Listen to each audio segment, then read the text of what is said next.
This conference will now be recorded.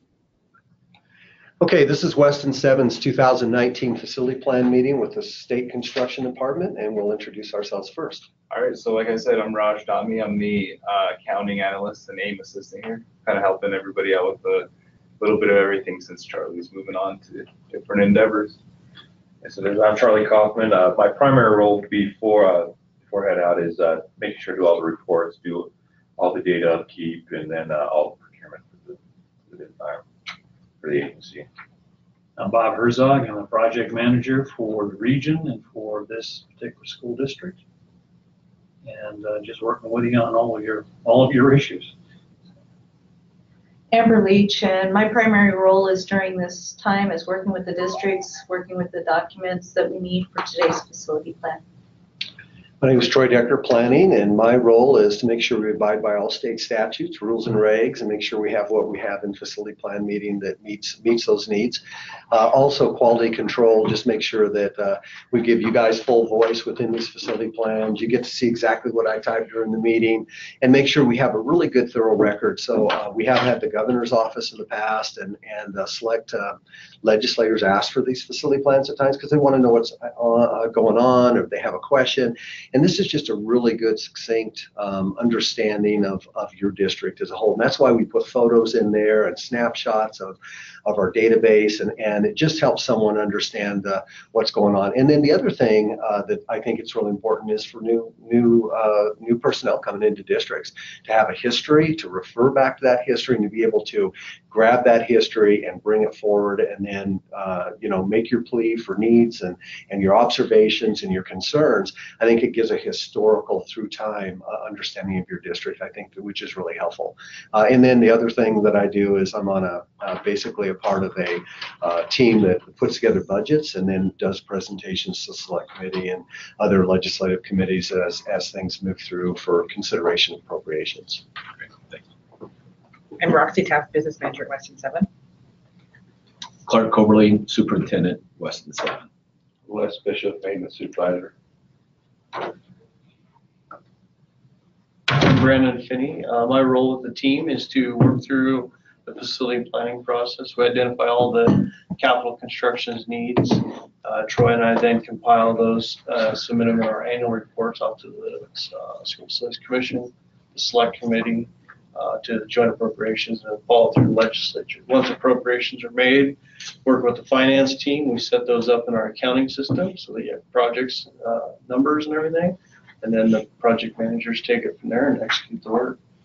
So we're at the beginning of that cycle. Paul Severson. I work with the project managers to help coordinate, provide leadership for them, and to make sure that we're all calibrated so we're treating all the districts equivalently, the best that we possibly can do that. And I act as a resource for them to assist them when they're considering what they have to do as project managers. Okay, with that, I'm going to go ahead and turn off our video, and so we don't have streaming issues. And you can see my desktop there, my screen. So with that, I think we've introduced everybody and their friend, so I think we're good there. Well, thank you for coming in person. It's nice to meet you in person. Yes. It's good to see you. Tracks and deeds. So this is more housekeeping than anything else, but and yet it's not. I mean, these things are important in our database, but first of all, Charlie's done a great job cross state, just looking at and bringing in and double checking GIS websites and working with counties. Your county it's got some stuff electronically. It's not up to the modernized GIS system as we speak, but yet it's not as archaic as it could be. So anyway, so it's a little more difficult to identify things within your county, but it is possible, and you guys are working hard at that, and you're part of that discussion here in just a moment on that.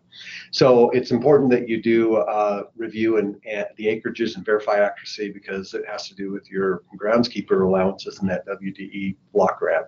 So we might make sure we do this on a regular basis.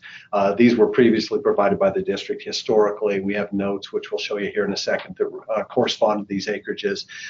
And then obviously the district's responsibility is, if you see a discrepancy on this, it's your responsibility to do that research and then come back to us and help us understand what you're asking for and why you're asking for us to be able to tie those deeds to specific properties and then make sure they're as accurate as possible. So for now, to my knowledge, this is as good as it gets, unless we're provided a better data than what we have. So we've sent yesterday to Janet, there's 4 deeds in here that are tied to the wrong property. And so we sent the change in for those, to get those 4 deeds moved from the property they're tied to a name to the correct property. Okay. And then we sent in 11 changes for deeds that are not a name. Okay. And we're about halfway through our research. Les and I still have to go to the county and finish up some stuff. We're missing a couple deeds, and I've got some old deeds that I need to make sure that maybe if I own the land, what's the physical address and stuff, because the information that we have and the plot maps that we have in our district, we can't find that property. And so we're still about, like I said, about halfway through that process. But yesterday I did scan 15 of those AIM change forms to Janet for that section of our plan. Okay. Significant change. Yeah. And could you go to Google Earth and look at the pins? And Charlie, we just want to let you know that business managers have a lot of stuff they do. This is just one of them. Yeah. Yeah. Find that safety deposit box, yeah. Congratulations on your promotion. Yeah,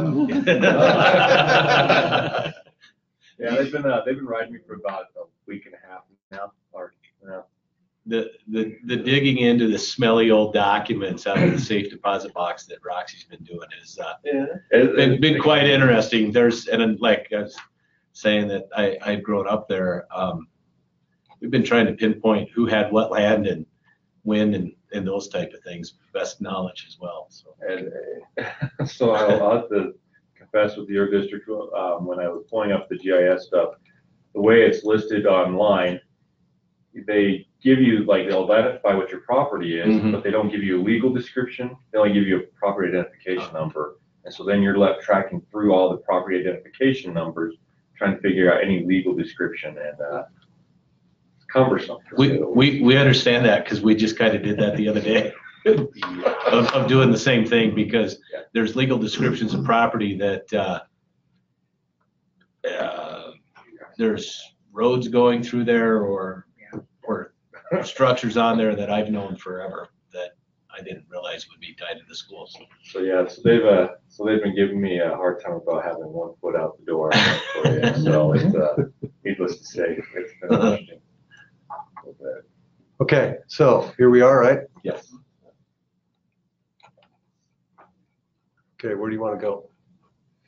It's just good for me to get a visual. So really, there's more properties that you own than what's actually Well, are. no, you see like where it says the Rainbow Building, Uh-huh.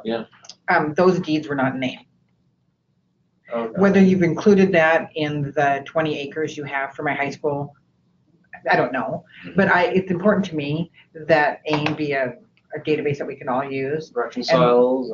And when we're gone, Yeah. that the next person that comes in doesn't have to go through that safe deposit box. Or if there's a piece of property that the district wants to sell or something, they go to one database, they don't have to go back through that safe deposit box. So that was an issue there, the Rainbow Building, that the parking lot and the building acreage was not in AIM.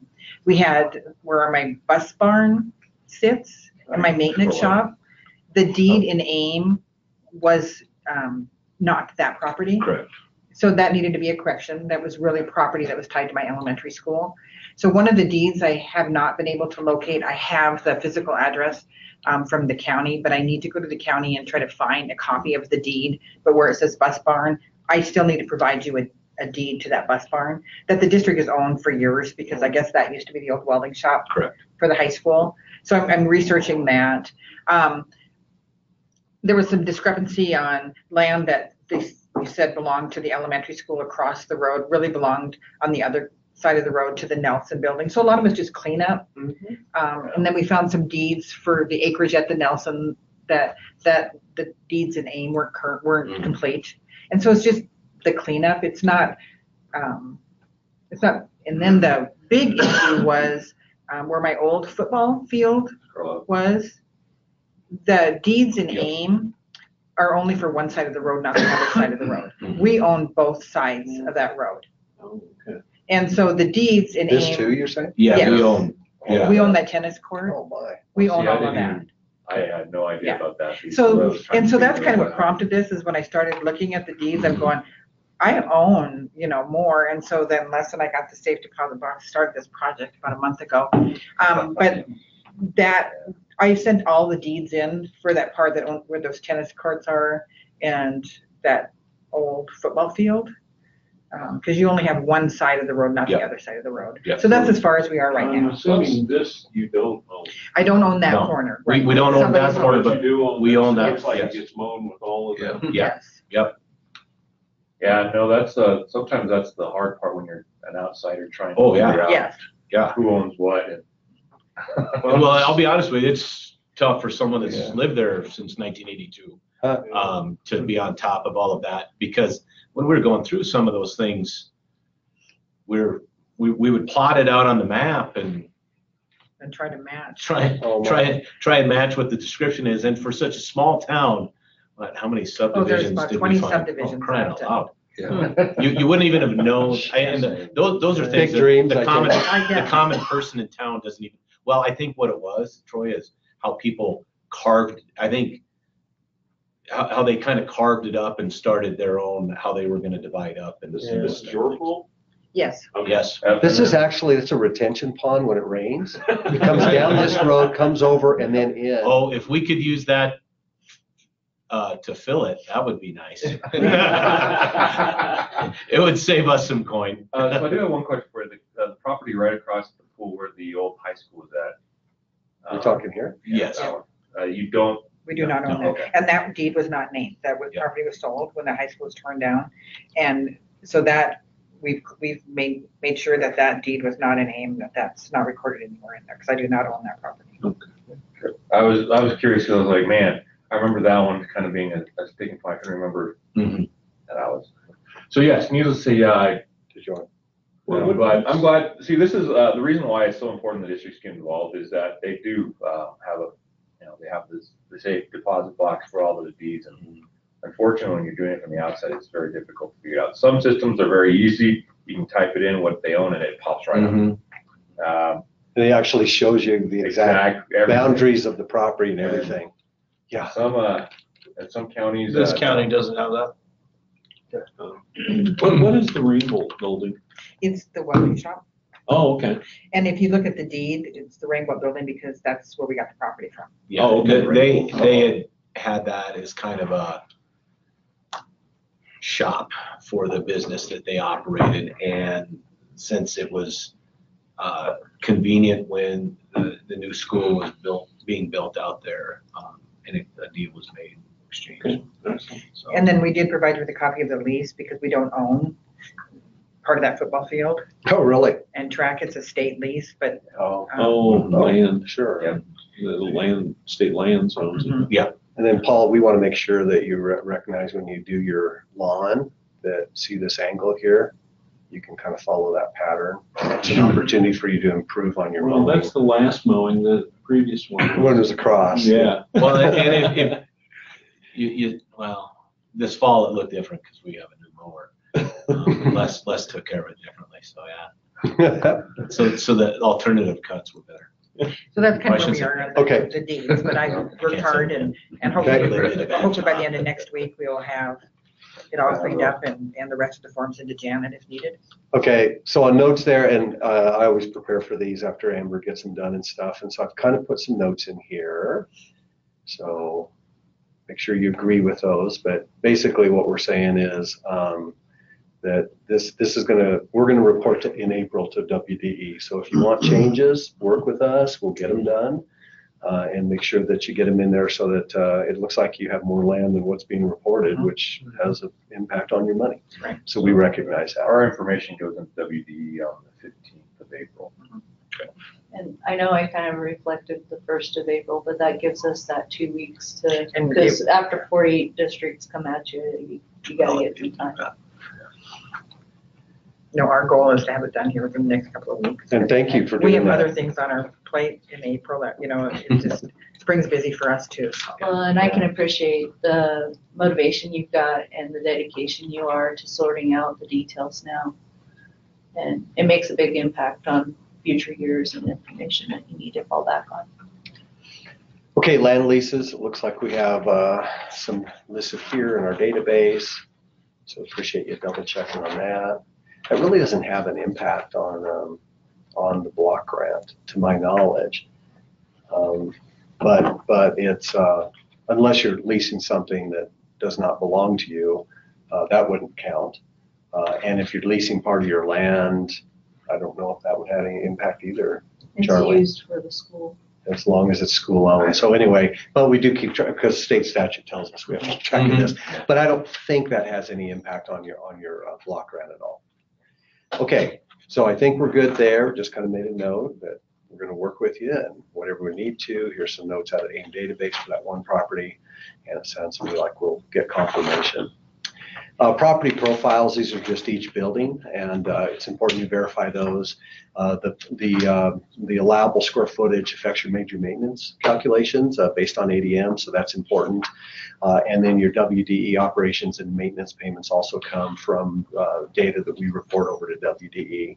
So thanks for taking a look at that. I think that's really important as well. Building leases, you don't have any, so we didn't have to do that.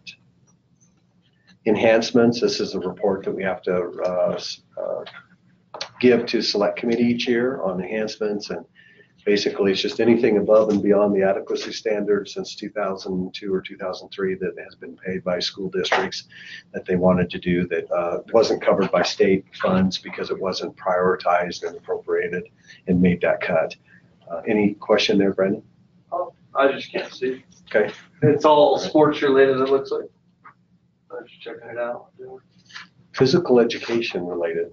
There you go. Based on the latest known data, then I just said we're up to date at this point, again, unless we receive better and additional What's the information pool? will change. What's that? What's the pool?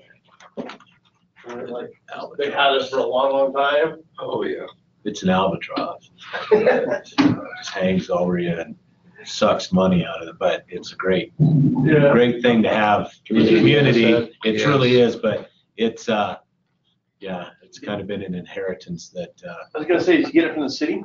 No, I believe the school districts had it before, as long as I know. The city and the school work collaboratively on it, but to my knowledge, the school hires the staff and has hired the staff for a number of years. Usually the city bills it for free.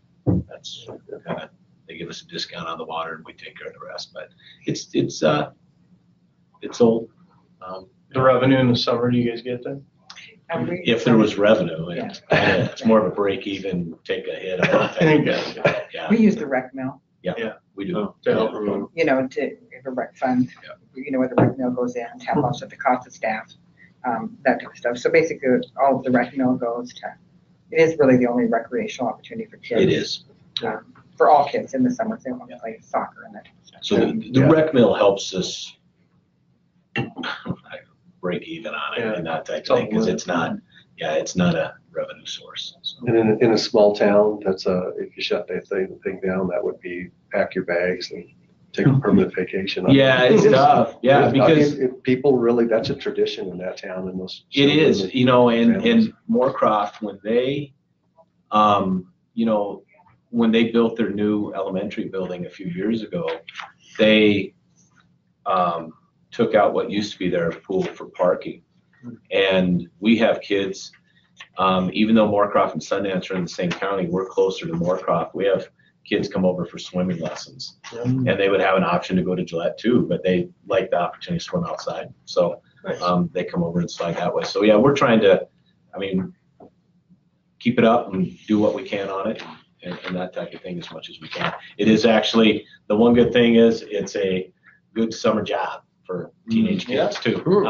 There's not a lot of opportunities in town. So my daughter has worked there for the last 3 years and started managing it when she turned 18, or helped manage it last summer. So yeah, it's a good niche to have. But bad thing is it is such a small window that you can have it open. Yeah, well, 3 months maybe. Ooh, if that. It It's really, June, we really can't get the July. water warm enough until about June, but we're working on that. Get that problem solved. But it's like June, July, a little bit in August, because then the kids go back for fall sports practice and that type of thing. And not the little kids, the big kids that work as lifeguards. Got to get to football and volleyball. 2 days. Yep, got to get in and do that stuff. So yeah. Well, good. Cool. District appropriations, you don't have any, so has no capital projects. We are required by law if there's to review those and revert any funds that haven't been used, and as long as the project's complete. So like, keep our books clean. You know, there's a lot of stuff hanging out there. So. Bob. Okay, moving on into security. We have, I have a nice little handout here I'd like to read for you. The original funding for security was done in the 2014 House and Old Act number 0056, which is House Bill 0042, for the amount of $9 million. The funding projects was defined under the 2015 Senate Enrolled Act number 0089, with Senate File 0057. The current budget request that we have is in the Joint Appropriations Committee as a draft bill. It's currently unnumbered, drafted in December of 2018. That's for a fiscal year 20, $4.9 million proposed for additional security projects. The fiscal year 21 to 22, 10% of major maintenance for security has been discussed in select committee to not be in fiscal year 21-22, unlike 10% enhancements funds. Continued 10% security major maintenance is not assured in the future. Overexpending security funds may be a district concern if funding is not continued in the next biennium. The previous 10% security funding major maintenance was under the 2016 Enrolled Act number 0012. Yeah, it's for fiscal year 17 to 18. And a school district may expend up to 10% of the amount distributed under the major maintenance program for the period commencing July 1st, 2016 and ending July 1st, 2018 for safety and security building and facility needs. Under the 2018 House Enrolled Act number 0062 for fiscal year 19 to 20, same thing, a school district may expend up to 10% of the amount distributed under this program for the period commencing July 1st, 2018 and ending June 30th, 2020 for safety and security building and facility needs. The district may put forth a written request for CAPCON funding. Those revisions will be honored. Moving funds between project appropriations must be in writing and acknowledge that no backfill funding will be available. SFD will honor change agreements made by the SFD that are captured in a written record. The goal of security funding is intended to give each district an equal opportunity to provide consistent security standards for the Wyoming K-12 schools, as listed in the October 2014 report. The Schools Facility Commission and Select Committee for School Facilities have continued to identify concern with the slow deployment of funds. Are there potential funds available to school districts not SFD administered? These are Homeland Security funding. You need to contact your local Department of Homeland Security for available funds. Also go for the DOJ, and private grants available, which is on an irregular basis. Regular district searches for those funds is also advised by our office. Security conferences, ones that have been in the past and are coming up in the future. In October 2017, we had that at the Ramada Inn and Convention Center in Casper. March of 2018, we had that at Central Wyoming College in Riverton. October of 2018, we had that at Laramie Community College in Cheyenne. And for this year, 2019, we have not established a date or location as of this time. And I've made a printout of what we got in far as your security funds right now. And according to my report, which we can see, that matches, yeah, they have $803.63. So we'd like to help you in any way we can to try to use those funds for those projects that we're identifying. As mentioned earlier, we can sweep those into a specific project that's on this list if more funds are necessary for that particular element. They'll take a letter from the superintendent, signed and sent to us for that request, requesting those funds be swept back together. So that's what we've got on the security funding front. Is there any questions on that? You know, yeah,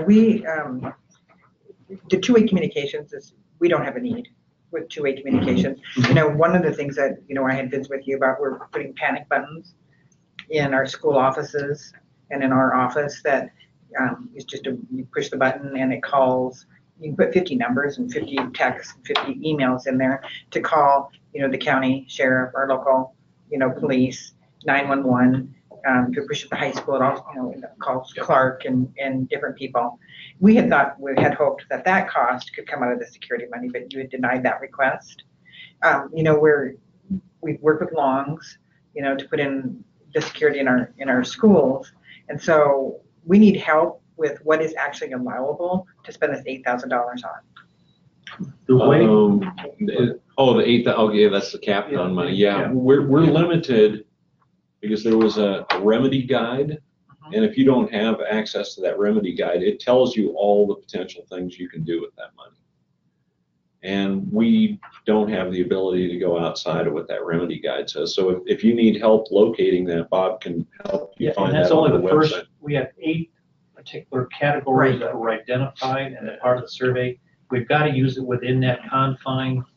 That one's more rigid because of the statutes and Correct. stuff. But But we Paul, can- does the other one have a little more flexibility? The 10% security money. Yeah, the 10%. Yeah. And I can buy the panic buttons by 10% security money. Yeah. But we had just hoped with this communication piece, you know, when you look at this, you know, we thought it fit. Part of communication. Yeah, that it would be this, it's not two-way, but It's Yeah, a we way. had hoped That's that, unfortunately. That's right. you know, that we could use it for that. Well, And so, it provides us multiple opportunities to communicate to law enforcement, first responders, and that type of thing. We were fortunate enough with the two-way communication systems, well, and we were able to get some radios through Homeland Security that were donated to us.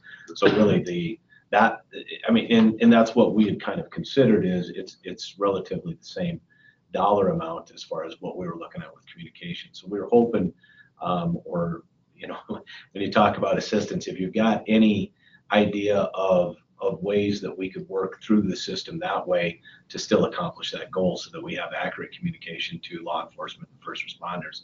This is something that, as we've been working with our local police department and the Weston County Sheriff's Department as well, that they've encouraged us to get. I mean, we have on-site communication. This gives us that opportunity to hit everybody throughout the county, Wyoming Highway Patrol and those type of things to respond. So we're trying to expand that way. And our concern or our plea for help is kind of based on that desire or need wasn't really existing when kind of this menu was developed. And so we were kind of looking for an expansion of that. To kind of bring it up to speed. So that's kind of what we're appealing the soonest we would be able to address that, well, there is legislation that Brandon's going to be talking about, that new security standards are being requested to be developed, and obviously they haven't been developed yet. There's just the legislature is talking about doing it. But what we've got structured right now is relatively rigid for us. We don't have the ability to make a decision that falls outside of the bounds of that right now. And understood that, and we'll do what we can to help you as well to get that flexibility. I mean, because that's one of the things through that safety bill that other superintendents we've talked about of, hey, allow that broader scope to come into play. Obviously, it's not going to be wasted. And that type of thing, but we understand the constraints that you're in as well. And unfortunately, you know, it feels sometimes to us like, you know, our changes are kind of like a glacier. You know it's moving, but it's just you can't really see it, you know. So, and we know that there's going to be a lot of opportunities for input when they're going through that process. We absolutely encourage you guys to be at the table. Anybody who's got a need that they don't feel is being fulfilled, you should be there. Yeah, because we love the fact that we've got 8,800 to spend, and love the fact that you want to help us spend that. We want to spend it on what we need, not just yeah. So that's to try and prioritize it for our specific appeal. So I think that number 7, mass notification systems, would have met your needs if it would have been funded. But it wasn't. So no. So here's a thought then, not to jump too much through the facility plan, but in the bill, it has, the intent was to take the old money, which is the $8,000, add another, 8,000, add another 4.9 million from the legislature, and then spit that out to the 48 districts. The 8,000, there's language in there, and I don't know the exact details how it'll work, but they want to flop that forward to allow it to be spent on any of the 20 elements. Oh, that would be good. So That would if be you great. sort of hold tight until the session is done and the dust settles and we finalize exactly, that might be the opportunity to go for number 7. But then I don't know a lot about the security part, so then mass notification, if that button So it would have to have been meets that noted requirement. in your assessment that was done in 2015 that you were in need of that, and you would have to have a deficiency identified in there. And short of going back and looking and seeing what the assessment, I don't know whether you do yeah, that. I'm guessing. I can't remember. I would have to imagine. My concern is, I think the need has always been there, but was it something that people were extremely cognizant of when we put that? We put together a really good team, who originally did that. But again, it was 2015, and look what's happened since 2015, and now that's my significant. That's my concern of it's like one of those things that, well, it's always an inherent concern, so it might not have just got mentioned. Yeah. So we'll have to kind of we'll look and finagle around that. And there might be an opportunity. There might be. Great. But Okay. I'm going to have to admit, having worked continually with the group who put that together, they're pretty forward-thinking people. Yeah. I'm guessing they probably have some hopefully there's identification of something like that, because they're a very aware group. Great. So great. So Paul, short of looking at the bill, because we don't want to do that probably in here, but what gives you the impression that it has to be tied to at least some kind of dollar amount? Had to be. What gives you the impression it can't be applied to any of the categories, and what gives you the impression that it has to be tied, something has to be generated from a specific category? Just out of curiosity, I was just curious. It's our discussions with the Attorney General and how this was structured. Okay. What the original intent was, truthfully, was to try to push you guys to meet a standard that was consistent across the state. And that's why when they sent the teams out, what they did is they said, identify what the district doesn't have that will bring them exactly to this standard that we've established. So it's different than the way we typically work with districts. Typically, we work with districts that, what do you guys see as your needs? What does the state allow us to do? And it's a more collaborative process. The security money was not done in a collaborative way. It was more of a push to you guys. It's saying, we want you guys to meet these standards. Here's the work we see that needs to be done. And we typically don't work with you districts that way. We don't push things out to you. So it was structured very different than everything we've ever done in the past. We don't typically try to push. Rigid. Yeah. And that's where we struggle, is because we don't have the power to change what was pushed out to you. And that's why we made the recommendation to the select committee, though, to let's release this rigidness. And that's been the It doesn't testimony. work in the boots on the ground theory. So it looks good on paper, but man, here's a problem. Here's an example. Yeah, and that's been the testimony, I think, from business managers also at meetings when they push back on, you got all the security money, nobody's spending it. well, you've tied my hands so much. Yeah. Yes. I can't spend it. And so much has changed since the last security audit that why would I buy that old technology? Right. I mean, two-way radios, Well, and- when I can buy a pen, Yeah. different types of things. Right, and So- well, and then And a year from now, it'd be we different. get collared Right. by the legislators after these kinds of testimonies, and then they say, well, why don't you work with them? It's like, go look at the law you wrote for us to follow. Yeah, understood, yeah, definitely. I understand you personally are saying, wow, we'd really like you guys to work with them, but we've got to work with the rule you wrote for us to work with, Yeah. because then the next thing you'll be doing is collaring me, why are you doing things on your own? We told you how to do it. Yeah. Well, there's Yeah. positive stuff that's coming through the legislature. Yeah. There really is. Well, And we got there good is. things Yep. that are coming. okay. Well, thanks for that discussion. That's great insight. That Yeah. does That help. helps. Yeah. But we desperately want to help you guys get done what you want to do, but again, we've got a roadmap that's been given to us, and we've been told, don't change the Pretty tight. roadmap. Yeah. Thanks. So I would, so House Bill 1 in that, page 77, lines 19 through 28, and then on to page 78 is where it talks about it. A little screwy how they wrote it, though. I'm not gonna lie on that one. There'll be opportunity. It kind of goes back on its, oh, yeah, circular and logic, feels like. Okay, thank you. Good conversation on security, and appreciate you guys. And I think you being here in person helps this process. You can see facial Well, expressions. it's great to have that discussion, yeah. Yeah. For our, I mean, those are good. especially for my new role. Yeah, and then as people in your community ask you, things, and it's like, yeah, this is kind of where we're at. Down to capacity next. You guys are, I guess, you're looking good and you're looking bad. I mean, I'm sure you'd love your schools to be full, and dealing with capacity concerns with regard to overcapacity. That would be a blessing in the school district.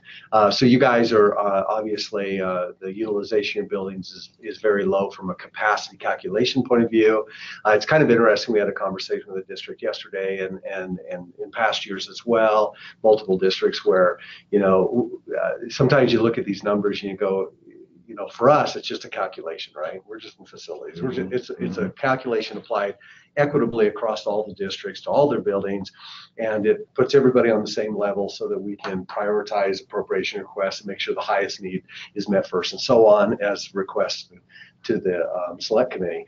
But for you guys, obviously, even though you're looking at 21% or 50%, you still have to deliver a basket of goods, and there's programs you have to do, I would assume that you probably don't have rooms just sitting there empty. You probably use every one of those and try to use those effectively. So we understand the education side of that and the challenges, but we understand our responsibilities as well from an objective, just calculation point of view. So anyway, but you guys do have room according to our calculation to do your thing. This is interesting as you look through your data. The first sheet here, and I don't know if you guys have ever seen an enrollment projection before this year. Not before this year. But on the first sheet here, the WDE data, we get, the first school day of October is they take from what you guys report, and then they scrub it for the next, 2.5 months, and then we get it at the end of December. And then what we do is we just bring those, we're back to 99 here. We actually have data clear back to, I think, latter 70s or early 80s. We're not quite this detailed, but we do have data. And then all we do is bring in the latest data, like this is October of this year, October 1st, and then we just transfer that up to our table here. You can see each class each year, and then it just kind of rolls over to our 10-year trailing data.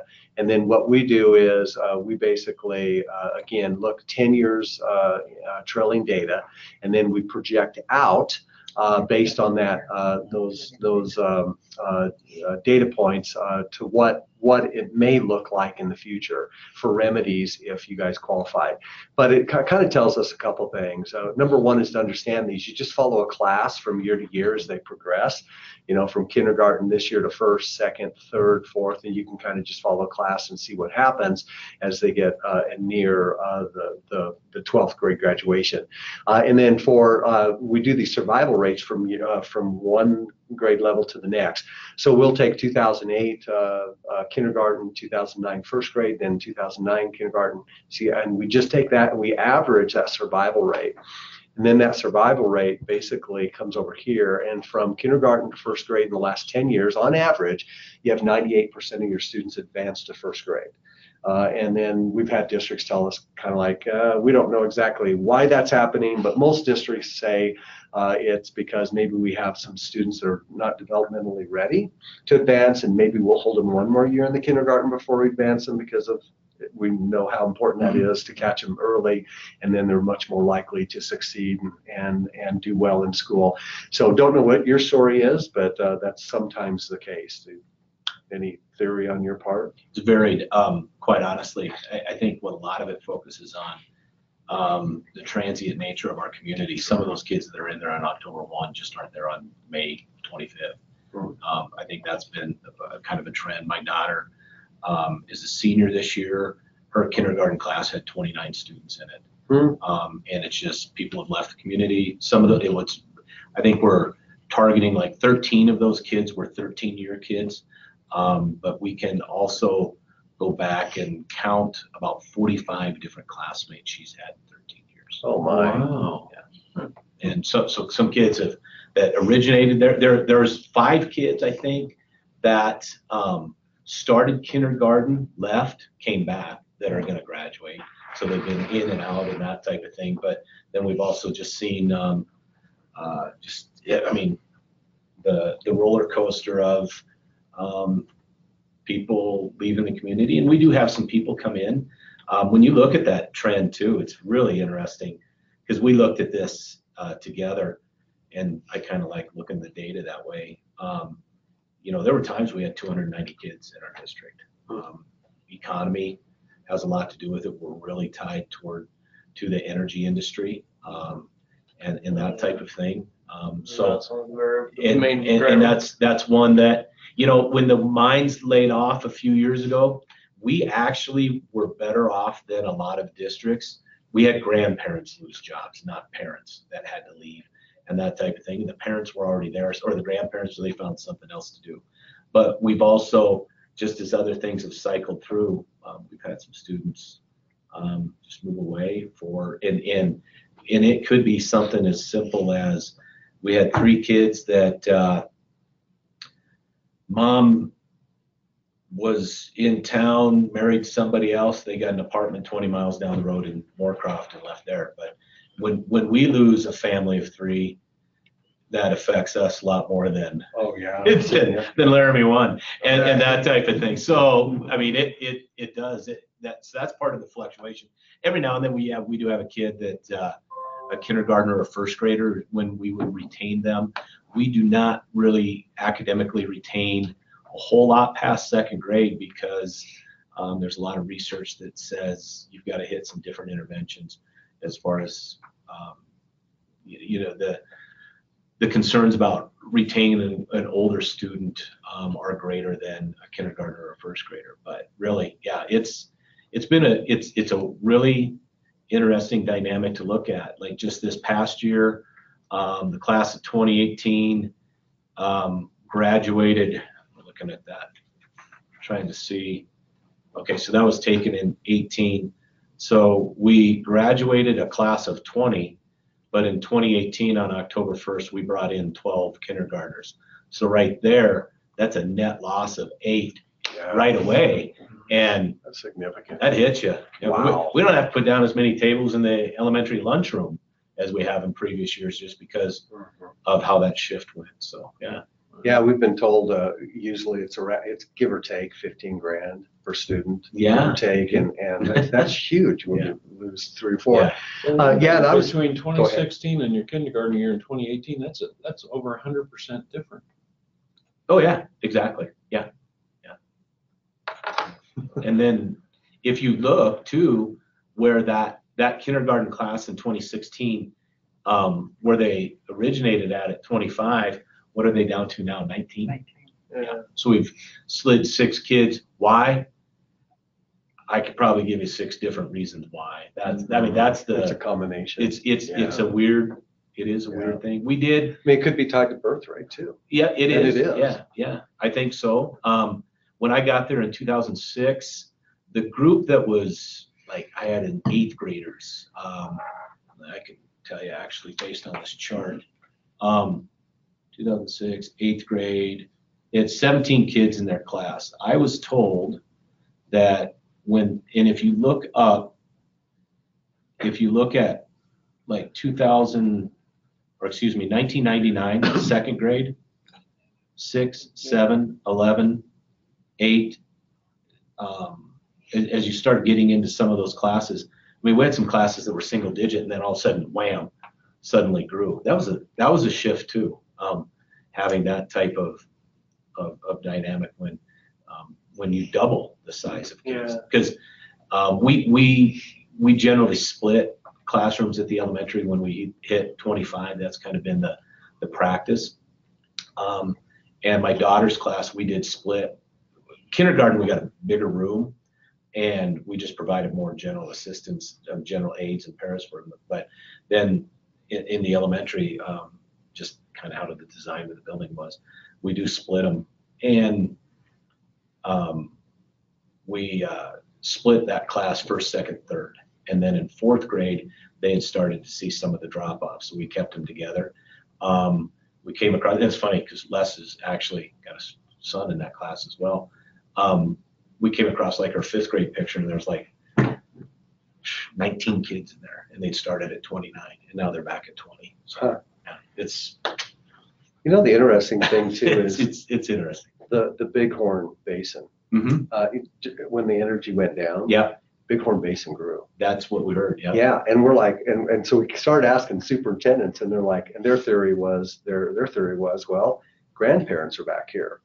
Children worked in the mines. We did lose family. And then started going back to home because that's where mom and dad were. That's where someone, until they got a job. To give you 2 real world scenarios, yeah, we had probably during that last mine layoff, now it's all blended together as far as the year, we probably had 5 kids go back to Thermop and Worland because of that.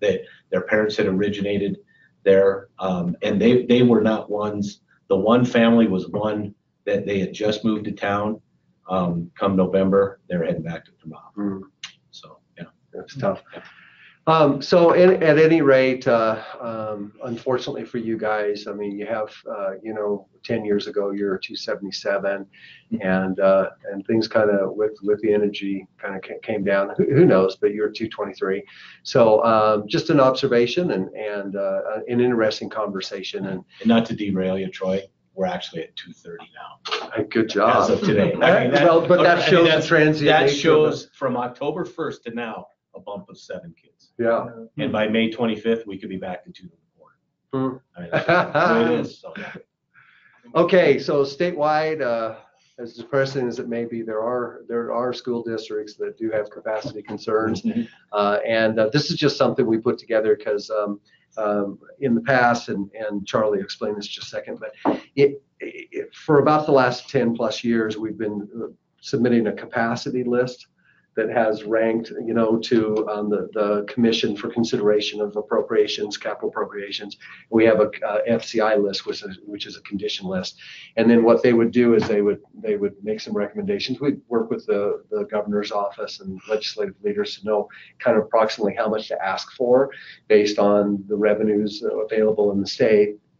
How many hundred back then? It was hundreds and hundreds. One year, I think, I don't remember that. That was our first year. Do you remember when we'd asked the year before like 400 million, and then came back and they said we want about 400 or 500 million more.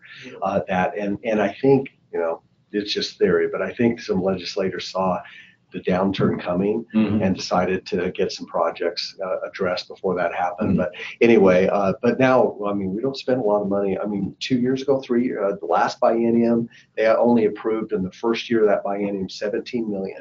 I mean, we were dealing with 500, 400 million and 17 million for facilities. And next year, This year we got 33, or right now we got 33 in the budget, 2 projects before each. Yeah. 20 projects. Yeah, yeah, Mhm. and if it survives, right? Yeah. Yeah. Based on the latest Craig report. Yeah. Anyway, but that's going to change, and we're going to talk about that in a minute here. But for prioritizing the projects, but I want to say one more thing about that, so I don't have to say it later, since we're talking about it, and that is we used to educational suitability is by state statute we need to deal with and address and prioritize. And so what the practice had been is if you're driven on the capacity list and you got a project, you deal with educational suitability simultaneously within that project, or if it was driven by or condition, you deal with educational suitability. Okay. Now that's not quite, it's got to be a more holistic way because of our rules and regs and stuff. And so we'll be talking about that. But capacity, why don't you talk about our statewide? Sure, absolutely. So for our commission rules and guidelines, we have to prioritize our capacity needs every year. We do so by high capacity, which is 100% and greater, medium, 95, between 95 and 100, and then low, which is 90 to 95% capacity. So every year we present this to the commission for prioritization. So the biggest change from last year, the change from, grades K through 3 back to restricted capacity of 16 students per room. And that's that. You'll see a lot of those capacity needs are in the K-5, K-6 configuration, and that changed with that the commission changed last year. Okay, so I just said you have sufficient capacity for enrolled students. I debated that word. I thought maybe sufficient space, but then I thought, educational program wise, maybe they won't feel that way. So some districts don't. So I just put capacity. No charter schools. So we don't need to talk about that. The FCI facility, it's called FCI Facility Condition Index number. And the higher the number, the poorer the condition of the building. What it is it's there's deferred maintenance that they evaluate, and then more deferred maintenance than percentage-wise attributes to a higher number. So when you look down here, this is basically how that, I just thought it was nice for newer people if they didn't know what all this FCI and stuff means. It's nice to at least show them how we get to where we get. But this is just page 1 of 400 plus buildings in the state for educational facilities, and the highest number here is the highest need. We're going to be talking about that here because that's part of the budget recommendation. Down to the lowest, just on page 1, and you guys are not on that anywhere in the top 30 or so, but you are here. So in WES07 on support facilities, you guys are right here. You have a maintenance bus garage, which you've already talked about as a 0.4. The challenge now in support facilities, state statute basically, well, not basically, it states that educational building needs will come before support and ancillary needs. And so now we're in this very limited appropriations environment, and you've got a building that looks like could use some capital monies to help out, right? But there's not enough money to even deal with the educational buildings, let alone the ancillary. So it's a challenge, and major maintenance component projects are the only real resources to cover that right now from the state until something changes in our economy or whatever. So, but I just want to point out that you guys do have one there, and we recognize that.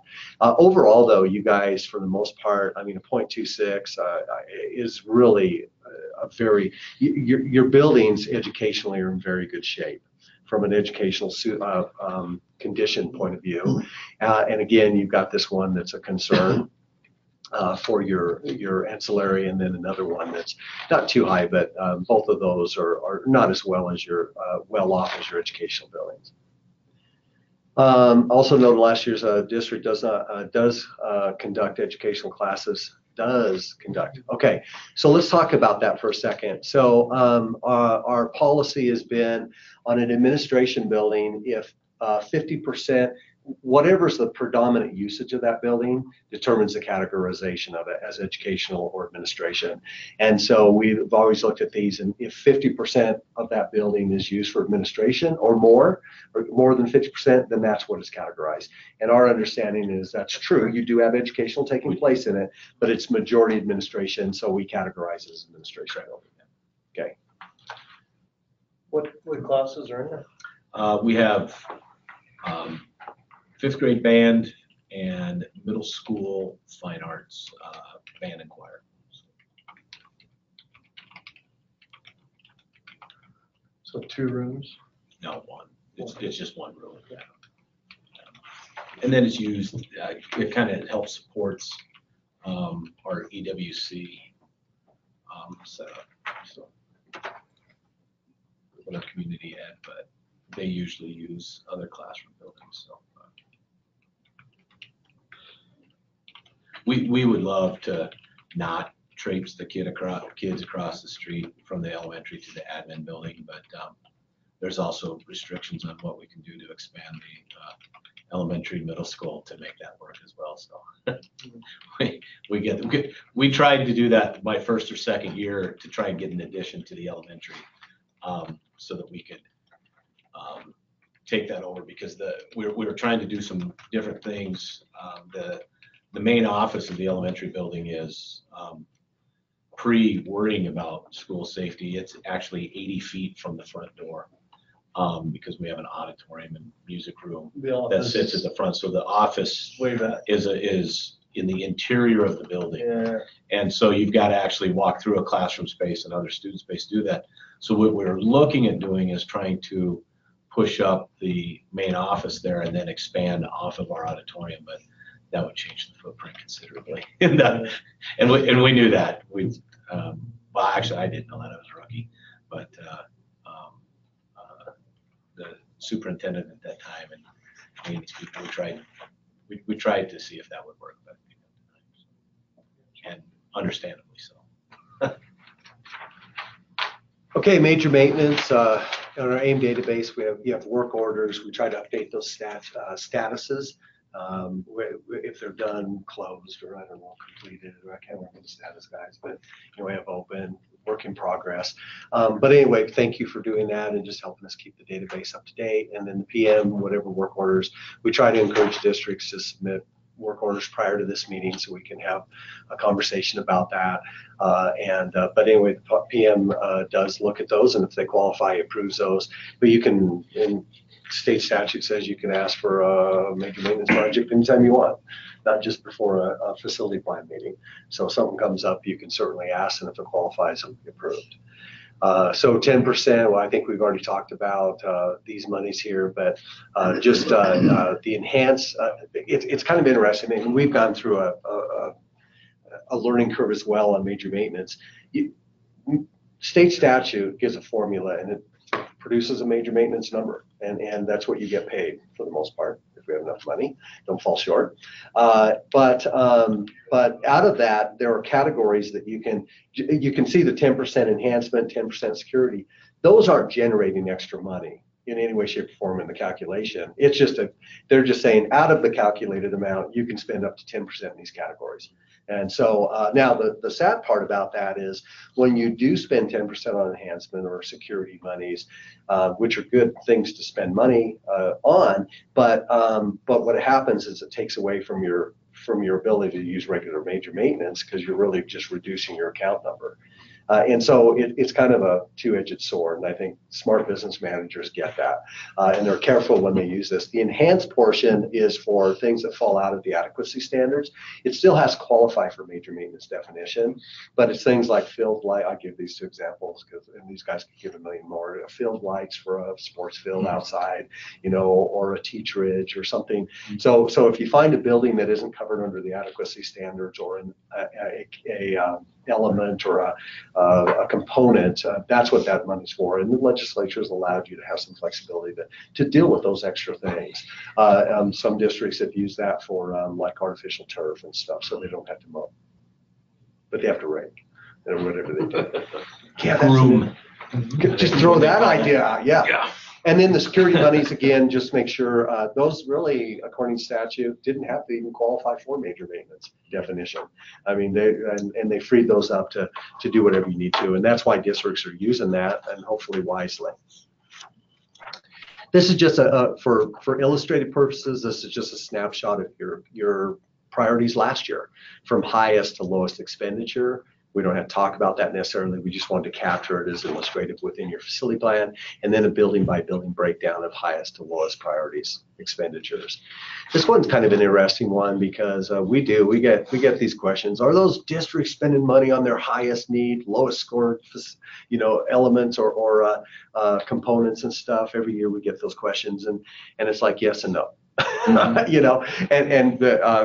not determining that priority, and neither does state statute give us the support to enforce that. We're really not an enforcement agency. We are to follow state statute just like you, and these PMs are try to be as consistent as possible on that. But these lower numbers are poor, right? And if you had some ones, it would be failure. So you do have some quite a few there. We understand that you're prioritizing those, and you have limited funds, and you're doing the best with it with your school board and your priorities. But what we started doing is, it's like, we're not going to speak for you, okay, to legislators. That's not our job. Our job is to let you speak for yourself, and that's why we start doing this. We'll take the low scores. We'll give you a limited array of choices on drop-down menus on our statuses, but these notes, these babies are yours. And so if some kind of a legislator or whoever calls up in government and says, I want to see WES07's facility plan, how are they prioritizing? You just spoke for yourself. And so we tell in the webinar at the beginning, in December, it's like, you guys just know, I mean, you're speaking for yourself, and if you just kind of fill it out and we don't care type of thing, well, that's going to be represented in it. And if you say, hey, at least you're speaking for yourself, and we'll let you speak for yourself. So that's good. Here's these numbers here. And then we always want to let districts know when we're coming out with the next assessment. So every 4 years, we're required by state statute to reassess the buildings. And that requires teams on site to be there, come out and look at those buildings in person.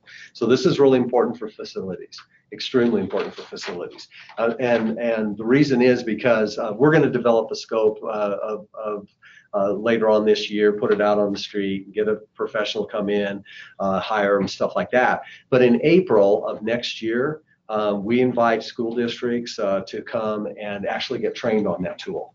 So you know exactly what the tool is, how they score, what they're looking for, and the importance of your involvement during those assessments is crucial, because you want, as district representatives, you want the most accurate data possible to represent your needs, right?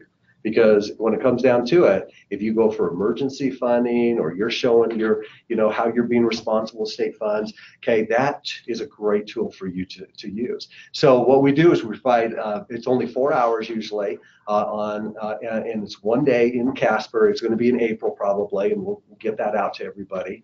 And so it's really important for you to attend, because you know the tool, you know the importance, and then when they show up on your doorstep, you don't hand them the key and go, have fun, and we'll go out to lunch. And no, you actually take them by the hand and you walk through every single building with them. Okay, and oh, by the way, look at this wall, it's falling down. No, it wouldn't do that, but that's the importance of it, right? So we want you to know that that's your role specifically is very important in these things, and we'll provide you the education to understand that. And then we have a very good review process on the back end of that.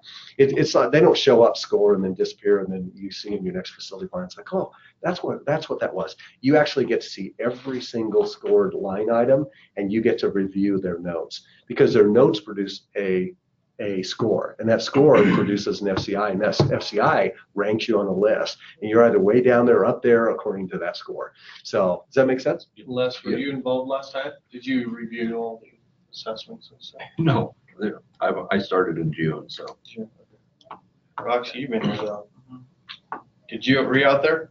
I reviewed it. I've not walked around with them, but I've been involved reviewing the scoring sheets. Yeah, it's Troy said that's. But it's almost a double-edged sword too, because you're developing your ones and your twos.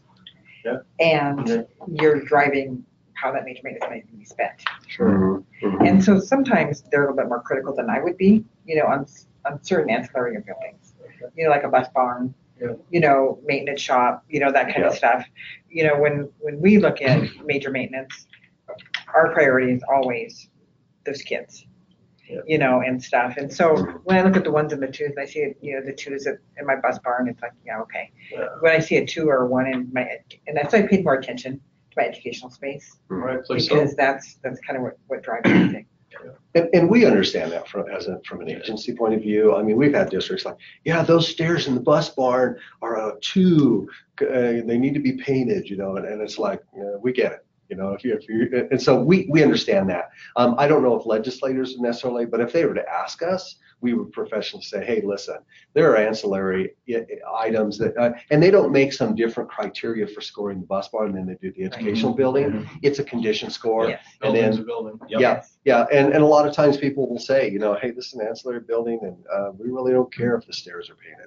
You know, that's not a safety issue or anything that's going to kill someone. So component projects, you should be well aware of the fact that we do a huge amount of training on this, give districts 10 and a half months this year, last year to submit component projects.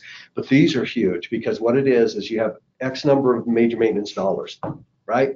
Now it's more like that. Pretty soon it'll be like that because we keep asking for more and they keep seeing the value of increasing your major maintenance.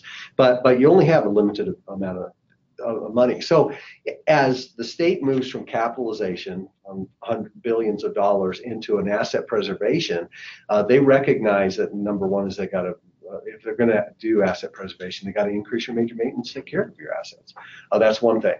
And the other thing though is the fact that if you're in a smaller district, and I can't remember what your major maintenance is, $300,000. Well, if you have a roof that costs $800,000 or a drainage issue. Or a drainage issue, okay, that's huge, right? Okay, so these component projects allow you to supplement with capital, or at least request supplementing with capital funds that your major maintenance is insufficient to cover. And so, and there's some struggle in the legislature right now on whether these fly through. Sometimes they do, sometimes they don't. 2 years ago, they were fighting over Cary Junior High School, and they said, well, 40 million, we're going to set 20 million aside and put 20 million toward components. And that was like a high five, you know, for school districts, and it was awesome. You know, usually it's what, Brendan? 4 million. What, 4 million on average. So here's this year's people that want to take advantage of this. 31 projects were asked for, a total of $40 million. Okay, and if it's 3 or 4 million, I mean, we might go down 2, 3 projects on this list, and that's not our choice. That's working with the people that appropriate funds, and they say, here's your limit, move forward with recommendations. So doesn't the budget bill though tell you which project? Oh yeah. This year they've not given you just money. They've told you which one of these projects are going to fund. Well, this year we don't have any component projects. No, this is for this next biennium. Gotcha. Oh, okay. This is coming up. Okay, next Yeah, year. Gotcha. yeah. They do So, tell you what, yeah, how much, what project, We- what district. You have to remember, right? I mean, Yes. state government's like a snail, right? Yeah, it'd be And easy if they you just got- said 1 to 10, but no, that's like 1, 3, 4, 5, and 6. Yeah. Oh, well, we've never, to my knowledge, we've never had that yet. I'm not going to say we never will have it, but as of yet, they've just said, give us a dollar amount. And this committee's made up of 12 district representatives. You know that? We asked for 4 superintendents, 1 from each corner of the state, 4 business managers, and 4 facility directors. And then we try to get, now sometimes the school district, and we've had in your area, by the way, the northwest or northeast, they've said, well, we don't have a superintendent that's interested in helping out to prioritize these. And we have a process, we train them and they score them and they get together and rank them. And this is a ranking from school districts did this collaboratively. 12 members of that committee. So except for the superintendent that isn't there anymore and therefore didn't score. So those kind of things happen. So anyway, so when we come around and we do a component training webinar a year from now or 2020, it'll be getting ready for 2020 eventually. But at any rate, when we do that, we ask for volunteers. If you want to be a part of this, you will learn so much because you'll see everybody's requests. You'll understand how people are putting together. And what you're really doing is you're competing with other districts for funds. And you just look at this. If you're going and how would you love a $1.3 million project to address your drainage? Wouldn't it be wonderful? Wonderful. Okay, but that takes you putting in the effort, time, and competing for it, and who knows what happens. But so anyway, just let you know, and we have a very consistent process on that. And we do have a boiler issue that we want. That Yeah. It was in last year's plan. And I don't know what happened with all three of us being new, but we do need to replace our elementary middle school boiler. So it's going to be interesting to see how that scores too, because your score will help. Yeah. And then we do want to be part of that process in 2020, applying to replace the elementary middle school boiler. Perfect. That's what my note said. Yeah. Guys, get on board. We'll work with you, help you. Your project manager, okay, is a resource in this as you develop these things. But you got to use major maintenance money. Think about in advance. Get good scopes of work. Get budget estimates, and be ready when that component process comes along. Take lots of photos, right? Yep. You know, and Preliminary design. Yep. Cost. because we try. Scope of work. Yep. And we try to give districts every opportunity to tell their story. And then just it goes in and it goes through the process of evaluation. Okay, so good. Are we good on that one? Because I think that's important because I've read your notes here. I know your concerns. And so that's good. Okay, so legislative, wow, I think this thing's getting bigger all the time. So legislative review wise, Brandon, this is Brandon. So what happened was, what we found out what happened was you guys are really good at tracking through, I think, WASBO. They've got a great site where you just go and they're tracking bills for you. No, I track. Well, WASCO doesn't, but Well- we track for Weston Inn. I do for. Charlie. So there's a resource that makes this really, really easy for you. Yeah, I do. I have a bill matrix that I share with our own legislators. Okay.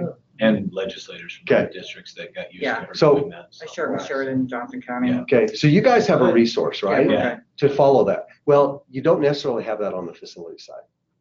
And so what we started doing starting last year is we started going, hey, you know what? I mean, you're, and it's understandable. Your greatest concern is impact on education. On the WASA site, it tracks the bill.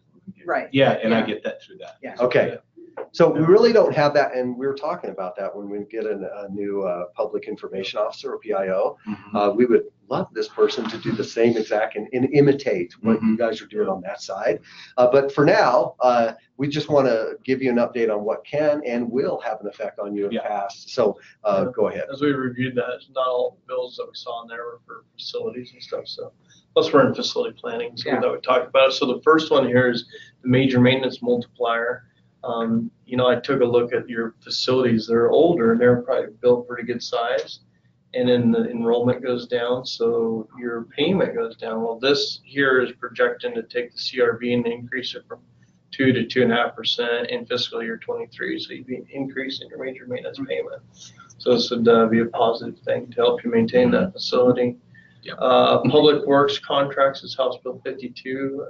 I don't know if you're doing any procurement of FF&E, but this bill has it identified where the specifications would be written so that Wyoming vendors could, Wyoming vendors only would apply, provide the products, trying to keep the dollars local. Procurement amendments, a lot of the statutes that we work on are old. So through the review, some of these are literally 30 plus years old. So bonding is like at $7,500 on school districts. They want to raise that to $50,000, which would be good.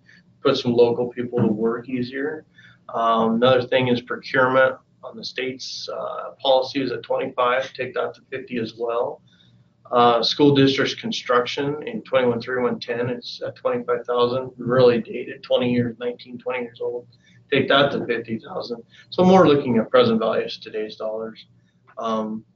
Then advertisement would be 2 weeks to let the local people know that there's a project coming out there. Education major maintenance. So this one, House Bill 78, could have an effect if it passes. You'd go to quarterly payments. So looking at your payment was about 300,000. So cash flow planning, because your payment's small. So if you're talking a district that has millions, it's all in proportion. But this one, so you want to definitely, and it delays it for 1 year going into effect in an attempt to give school districts time to increase the reserves. But we don't support this one at all. yeah. And it doesn't really matter, how big your district is. you really have 3 or 4 months to get projects done Because of the because of the climate time. we live Well, in. and you Well, can't, and well, you it's- can't do it and- when and kids it's are in kids in the school. building. Yeah. You know, part of it is you have to wait till those kids are out of the building to do most of your work. And so getting your money in December is not going to do you any good. And so I don't think it matters the size of the district. It's just the nature of the business. Mhm. You gotta- Doesn't behoove that. And so we don't like that one. Yeah. Let's see, school finance interfund loans. This is loan between, as we've talked a little bit, some of the Coley's bonuses are dried up. So from a state's perspective, how do they cash flow the school liabilities? House Bill 80 is what the school CapCon is in. We'll be talking about that. It's also in House Bill 1 as well. So it's split out into 2 different bills. Indemnification, trying to look at keeping the liability where it lies. So if a contractor messes up or the owner, both of them have to take responsibility. So the final payment in House Bill 108 is the 41-day advertisement and all that. It would actually go digital. So in this bill, and then if you have some problems, it goes to the bonding. So it's trying to take the owner out of it and utilizing your website. So you'd have to post it on your website when that project would be completed. Civil work, House Bill 152. This is a lot of civil projects were going really fast, and the penalty of hitting a utility was $500 a day, or $500. They increased it in this bill to $5,000, so that people will use one call and blue stake and all that, locate the utilities. Private schools, Senate File 49, just bills trying to keep standardization, private schools and public schools having similar opportunities. Mainly it's up in Teton County.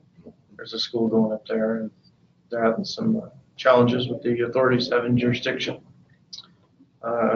Labor unions, having special provisions and contracts about dealing with unions, projects. Public Works, Roxy, they had it at 10 days and a felony if you didn't get a public record. Yeah. It's been relaxed, I believe, up to 30 days now after committee reading, and they no longer will give you a felony. So yeah, that's a good thing. So we talked a little bit about, Paul mentioned this one here, safety and security on Senate File 64. WDE would create a guideline in consultation with us, AG's office, fire marshal, and then each school district below them would have their own little security guidelines and stuff. Do you guys have that already, or? As far as security guidelines, crisis plan, For your school we need to district? modify it. We have one, but it's not. We have a crisis plan, but it's something that's one of my challenges in taking over is getting that up to speed. Yeah. Also, we've got our police chief. She's been in town like 2.5 years. We want to work better collaboratively with her as well. So we're moving forward on some of those things, but we're also kind of waiting to see what the new legislation looks like, so we don't have to redo things. Yeah. Exactly. Yeah. Well, and it's more, they're asking for more than just crisis. They're asking what should you have in place prior to a crisis? Exactly, and that's one of the things we've probably been taught from that scope. We've been a little bit more in depth with our local law enforcement and fire department and that type of thing, as far as like in Upton, hopefully, you never have to deal with an active assailant, but we would have a train derailment or a truck coming through town that had a chemical spill of what we're going to do for an extended time with kids in the building because we can't send them outside. Yeah. I mean, some of those things are probably more realistic. So we've been working with Homeland Security. We've actually trained the staff on kind of how long, what would you have to do if we can't let the kids go home at night because we've got a chemical spill, or just some of those things. And then that does tie to what we would be doing in our building with if we had an active assailant.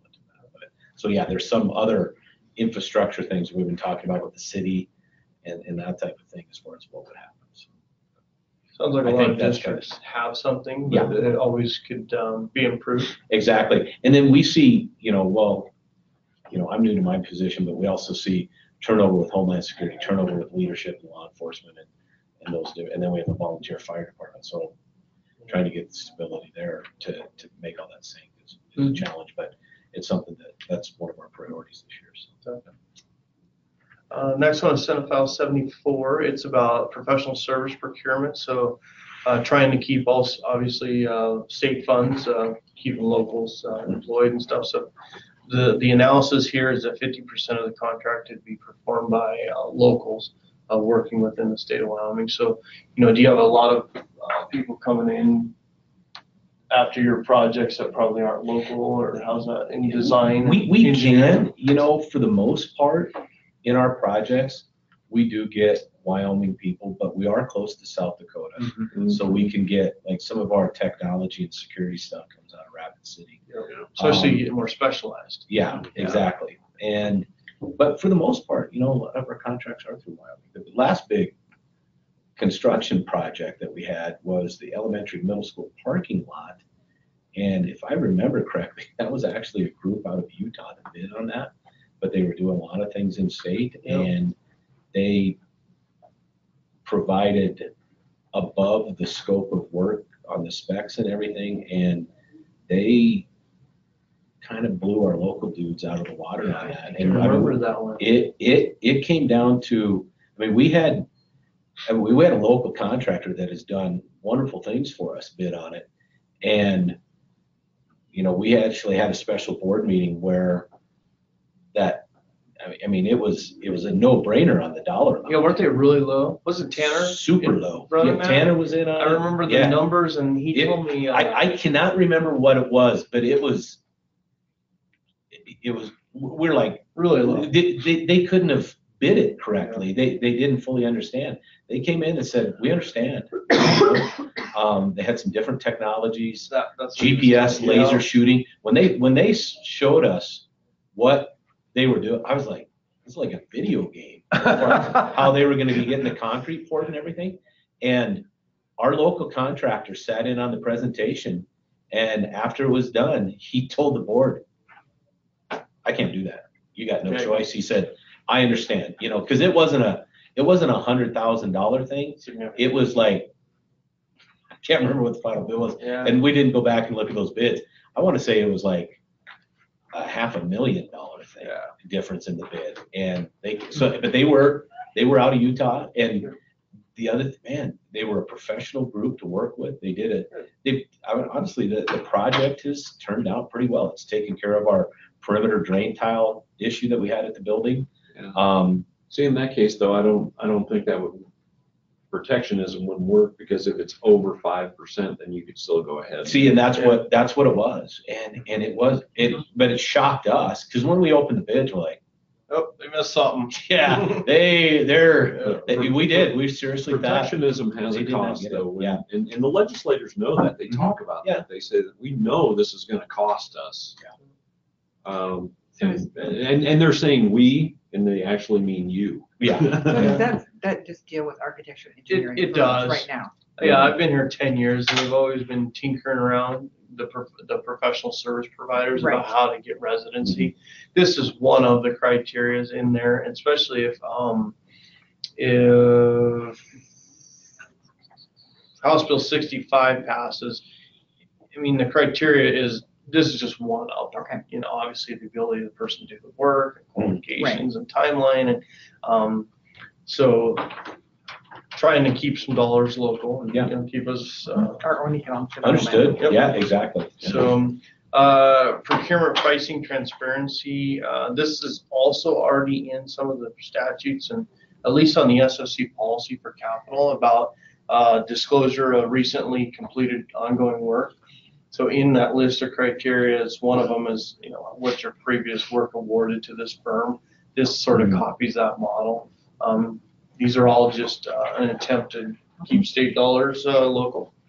The next one is SJ007, state capital construction. This would be changing the constitution and putting it out to the voters so that the locals would have to pony up for capital construction and whatnot. And the last one we don't have on there is the House Bill 1, which is where also the school stuff's in there. And then scroll down to the next page. Oh, and by the way, I forgot, I updated this right before the meeting. These are construction management things. I'll go and filter those out, because we're now an agency that has all the state buildings, and Oh, yeah. then University of Wyoming requests flow through us, community colleges and school districts. And agencies. We're tracking all this stuff, and I'll replace that So before I CM send it to you. equals agencies and all those other entities. On the bills that we've got here, you got the satellite school in Sweetwater, John C. Schiffer, Sheridan 2. You got reappropriation of some funds. They had 3 modulars that they did. They had this is a ranch school, so they had some leftover funds so they can go and fix the ranch school out there. There's a charter school lease in Laramie. Some unanticipated. The commission, are you aware of the funds, how that works? The commission gets unanticipated funds, and what it's for is for the big capital construction. So satellite and John C. Schiffer, that is a derivative off the cost of construction. So that something goes super south, the commission has access. It's like a savings account for the commission only. We have to go and get approval and stuff. So just so you know, security projects, this is sort of what we talked about. If it comes through, you'd be a beneficiary of that, as well as the major maintenance payment. When we ran the calculation, the RS means number keeps increasing every year. Went up like $6 and change this year. So your payment's going to go up if this appropriation is made. Now it could go into quarterly payments too on the backside, but this will help out. So those two come together. In the past, this agency wasn't, I mean, we just weren't getting that approval. I think we were seeking it when the next year, so it's really nice now to update that. And if you guys deserve more money to be able to bring that in, at least request it. It helps you. Yeah. Every penny. We really identified that through all the studies we did for the asset preservation to show the need. We don't keep asking for this and keep on that. We're going to pay for it down the road 10 times. Yeah. So we're always running the calcs and asking for it as we need it. And then here in Laramie, we have another charter school lease. The only thing that's not up there that's in the House Bill 1 is they have written $750,000 for a facial recognition security software. So we would have a process where we can, I think, Amber ran the calcs, it's about 11 districts that'll be eligible, because this is up to 55,000. And then we'd go out and test them all and see how it works. So one's concern this district had, and we understand, they would like the major maintenance payment, I take it, not to be prorated into quarters, stuff like that. And we understand that fully and why that is. And then I put my politically correct response here. And you're more than welcome to respond to see that. But my response is, I'm sorry, guys, we can't lobby on your behalf. If we're asked questions by a legislative body, we can give them answers, best of our ability. But it's really between you and your local legislators, making sure that you go through the avenue in which to portray your needs. So they're aware of it. So that was our fine print. That's not so fine print. Yeah. Okay, so biennial budget request, and I'll make the page breaks here in a minute. So obviously, state statute requires us each year to come and requires us as an agency to make recommendations to the commission, and then the commission makes recommendations to the select committee. So we're required to do that. I told you the difference now. We don't have these independent capacity condition lists. It's all melded together. Every building will have 3, give or take 3 or 4 columns. But the condition is now worth 50% weighting for the scoring of a building, 35% for capacity, and 15% for educational suitability. And then that ends up in a composite score eventually. And so this agency is wrestling with this. This is the new rules and regs, and we have to have something ready to roll by about May or so, and ready for the legislative process for appropriation requests. So your buildings will look different. They're not going to be on these independent lists from now on, according to our rules and regs. Now that doesn't mean we can't present something to the select committee and then they say, well, thank you, that was wonderful, now bring us 2 separate lists. I mean, they can ask for what they want to ask for. We just need to follow our rules and regs and do our thing, and we'll be responsive to whatever. The educational suitability one is interesting because we really have a dated assessment back to 2010. And then that assessment not only is dated, but there's a lot of things have happened since 2010. You may have had remodels or additions to buildings. We didn't capture that, and we don't have that recorded in our educational suitability assessment. Neither do we have new buildings, brand new buildings that were just built since 2010. So there's some challenges with our data, but we're going to move forward and do the best we can. We'll be transparent about the shortfalls of the data and the need for basically to ask the legislature for additional monies and update our educational suitability assessment across the state. We do have one thing going for us. I don't know if we'll use it, but that's our director's decision, and we have an FCNI score, and that N is really, it's the FCI score, the condition score, plus three things: education, or it's air quality, illumination, you know, what's the quality of the light within buildings, and then technology readiness. Those have been, every building we have, we do have those three. That fulfills part of the law, but not all of it. Actually, so 3/4 the law. Yeah. Covers. Yeah. So anyway, we may use that, and so we're just going to have to figure that out. But the question I have of you is, I mean, we know where you are capacity-wise. You know where you are condition-wise. But I asked the question anyway. Do you have a capital request that you'd like to make in this meeting that you'd like us to consider for a budget? So define timeline for that, because, you know, we have issues, a drainage issue. Mm-hmm. But I think our big problem with our drainage issue is timing. Because your capital requests are, define the timing of that. So Okay. right now, Go ahead. we're preparing for our budget right now. It would be presented to the commission in July of 2019. And then it goes off to the select committee and then to JC in the fall of 2019. And the funds, whatever we ask for this year, we don't get until 2020, July 1st. So the component project with the boiler is a component project, not a capital project, correct? Correct.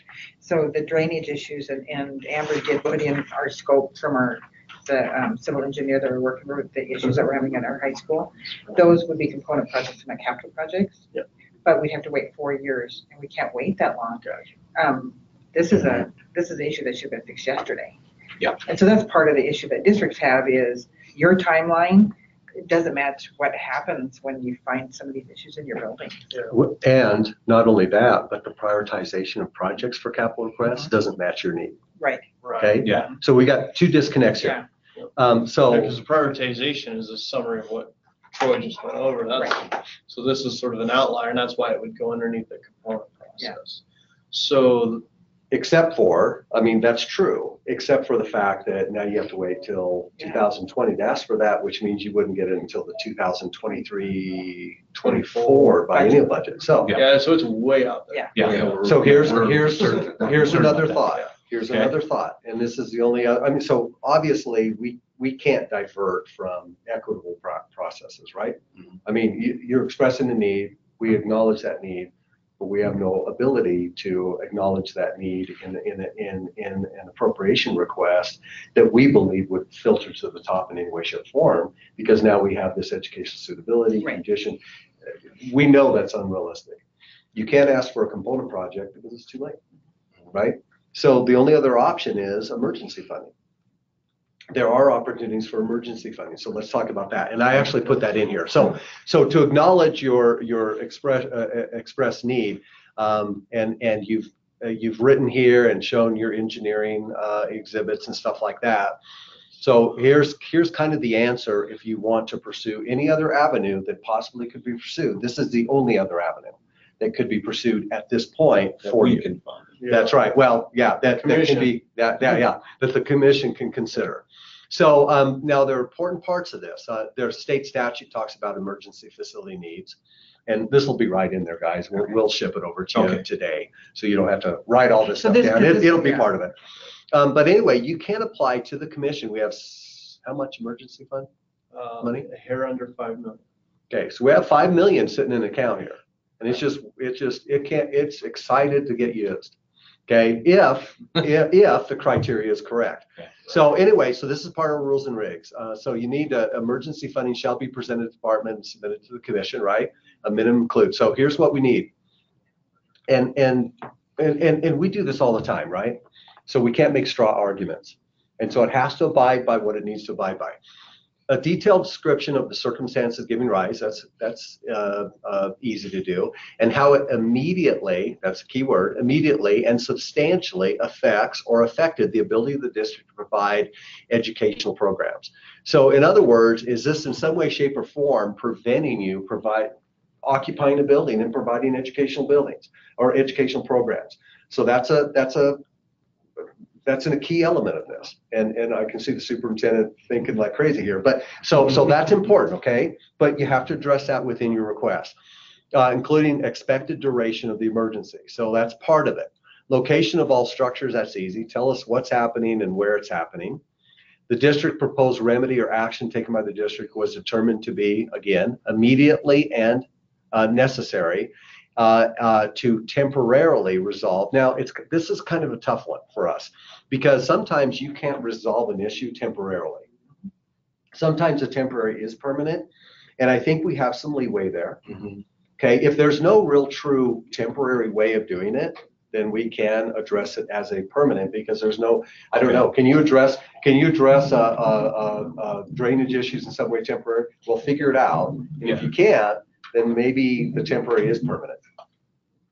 I know that's kind of a little bit of right, and you have to keep in mind whether a temporary solution works. It isn't whether you determine that it works. You're going to have some professional backing who says there is nothing else that can be done here.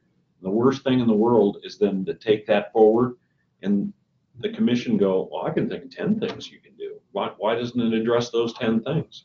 So it's got to be really sound. And we've got construction people on our commission.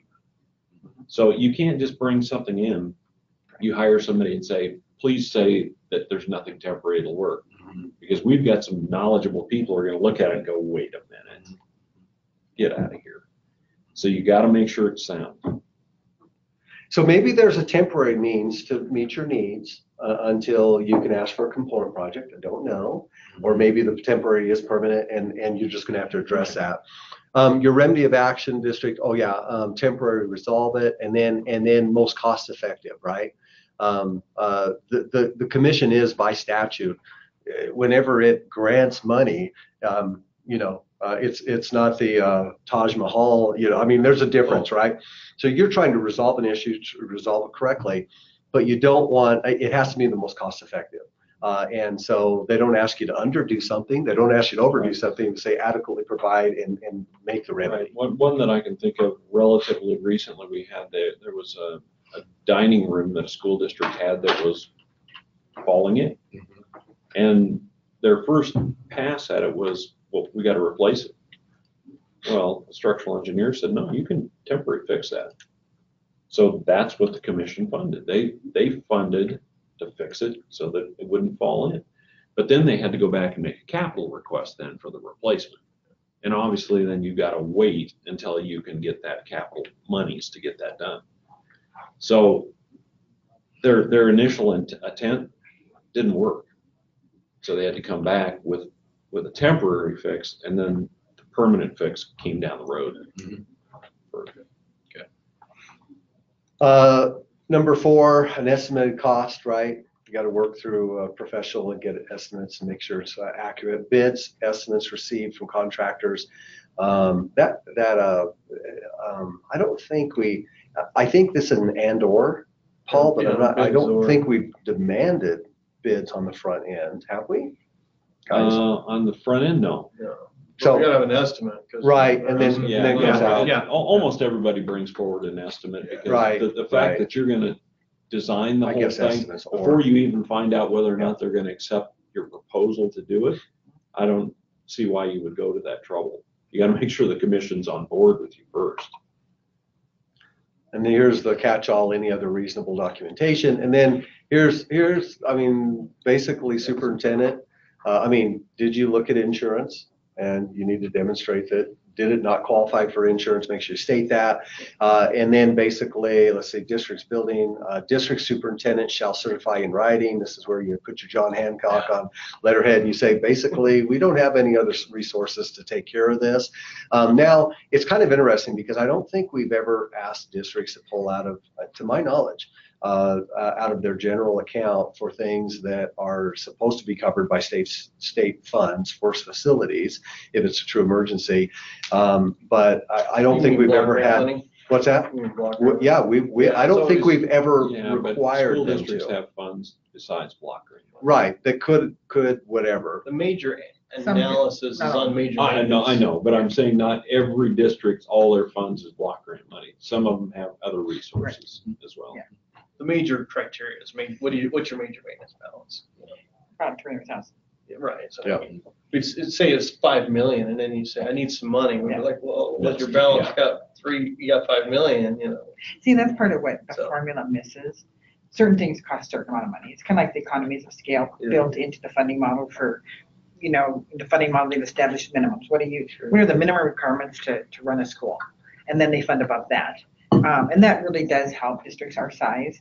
The major maintenance doesn't, because, parking lot costs a certain thing, replacing a boiler costs a certain thing. I mean, there are just economies of scale in a small district that are not factored into that major maintenance formula. And that's the position we find ourselves in. And luckily, the people that were there before us were very frugal. And we do have money in the bank to start this. And then we're hoping with the major maintenance money we get July 1st, I need all of it, we can maybe finish it, but then you're dead in the water for something years. else comes up. Yeah. Because these are, and I don't know if you had a chance to read, these statements tonight. Bob came up and looked at, the issue that the ground underneath my high school is gone. Pull it up. It's on pillars. But the issue that we really believe is, if you look at Void forms are gone, not the ground. the dirt's all gone. I guess. No, the dirt's not gone. The ground, the void forms, which are the cardboard assemblies that are covered with wax, are gone. The dirt that's underneath there is still there in a crawl space. That hasn't gone anywhere. You got water inundation, but the dirt, what was originally there in the crawl space, is still in the same place. But you can see daylight. Mm-hmm. I Yeah, mean, we're talking perimeter ground deterioration around the facility. Yeah. From negative. I mean, there's Yeah. obviously. It's a design, we believe it was a design flaw. Yeah. Because the sidewalks around the building are all smooth, and then the way the drainage was designed, it doesn't go out, it goes down now between where the sidewalks have come away and just drains into underneath high school. Yeah. And the way that whole community or that whole neighborhood drains, I mean, doesn't it also filter water, surface water to the school Well, to a certain extent or not? I don't know if that's as much of the problem for the high school. The high school. I'm Yeah, sorry. the I was elementary thinking was that- different. We Okay, got remedied it. that. That's right. That got fixed because Ah. with the drain tile around the building, Yeah.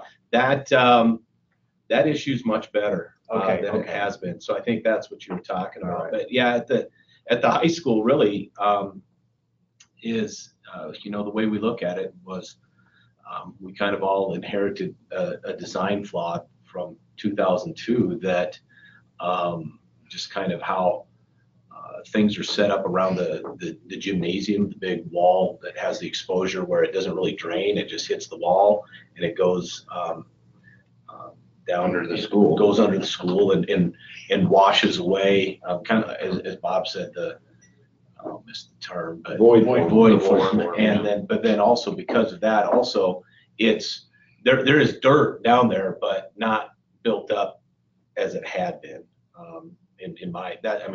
That's my subterranean erosion 101 understanding of it, that it's just kind of washed away from what we originally had in the crawl space. And because of that also then we also had a severe water accumulation issue. When you were up, how deep was it when you were under there? Did you I can't remember how deep was the water, or had it drained Drained down pretty much. by that time? Because Yeah. you had the sump pump that went bad on you and replaced that, and that got it back down. So that was Yeah. before I got there. That's I couldn't remember for Yeah. sure. So that's kind of the issue that we've had with, and we're just trying to alleviate so that we don't have that going on in the future. So, and then also because of that, it's part of the perimeter of the building where sidewalk is and concrete that's been poured, we've had settling issues and that type of thing that also was part of the problem because we didn't get moisture away from the building.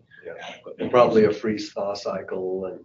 When everything that drains, the way the drainage system, like when you walk into the front of our school, like all schools, you have sidewalks that walk up.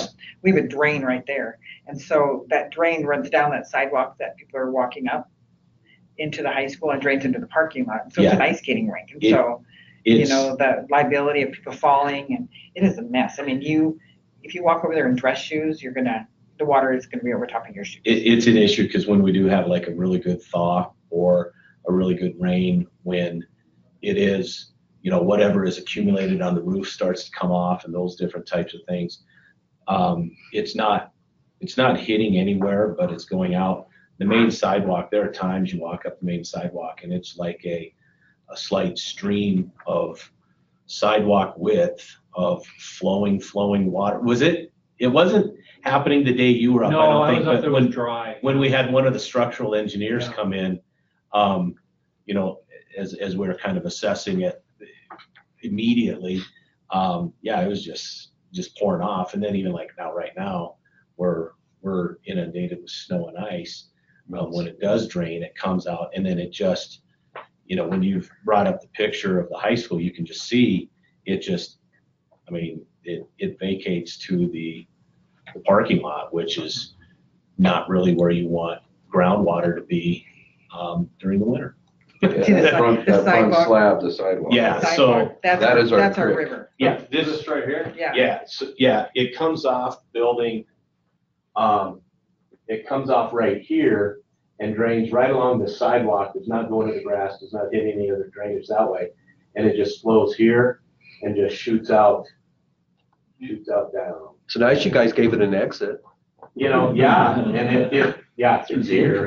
And, You could have a beautiful waterfall rock system right there. well, actually, that's what we did with the elementary. Google Earth needs to update the scale from that last project they did. So the design of that, and because it's on the elementary, it's not an accurate picture. It's not an updated picture, but they did put a lot of big rock in there, and it is kind of rockscape. However, we've got some strong elementary kids that on their way like to displace that rock at times. Thank God none of them have ever hit a windshield. But when I originally looked at that, I'm like, you guys don't know kids that well. They hit the street every now and then, but so. So Clark, what did the structural engineer, I didn't read the reports or something, what's his take on the situation? I'll let you defer. You've talked to him a little bit more. I mean, he wants to kind of if I'm missing something, jump in, you know, kind of take care of the subterranean issue and make sure that we don't have the flow of water underneath the building that we've had before. And then we're still kind of waiting to see, you know, just in dialogue with him, whether or not there's an opportunity to be able to drain it to the highway, the storm drain that way, and take it under that way so we don't have to daylight it all. We also do have a retaining pond, that's the most recent thought. Yeah. Is the retaining pond. Yeah, if you want to out zoom, kind of show you, we've got, this here is kind of set up as a retaining pond, and you can kind of see the change of elevation there. And I think that's probably his most recent idea, is if we can get it to drain and come over into here, and then it drains. Kind of see there's a little concrete barricade there that starts to go into the drain, and then you can get into the city. So just because this is being taped, and his scope letter basically says, remove and replacement of the concrete sidewalks around the building perimeter, subgrade reconstruction around the building perimeter in any locations where the stormwater has undermined the outer foundation, grading improvements for the adjacent green spaces around the building perimeter, installation of an underground storm drain systems with outfall pipes designed to intercept flows from the existing roof drain downspouts around the building perimeter and direct such flows away from the building to an above ground daylight point within the property or an off-site storm drain system, a possible perforated perimeter drain system around the existing building foundation, especially if the narrative elevations within the property would allow such a perimeter drain to daylight within the properties, and possible improvements to the existing storm drain detention pond within the northwest corner of the property. All of the sidewalks around there are, I mean, they're uneven, they're sunk down. Most of them are far. funneled back towards the building at this point from Yeah. Eve. Yeah. What's his cost estimate? He doesn't have one. He's not willing yet to. give us Anxiously one. waiting on that. Okay. Yeah. So the questions are, okay. What's allowable major maintenance? Because, Bob has, told us that, repair and replace, we believe it's a design flaw, that there wasn't proper drainage put in.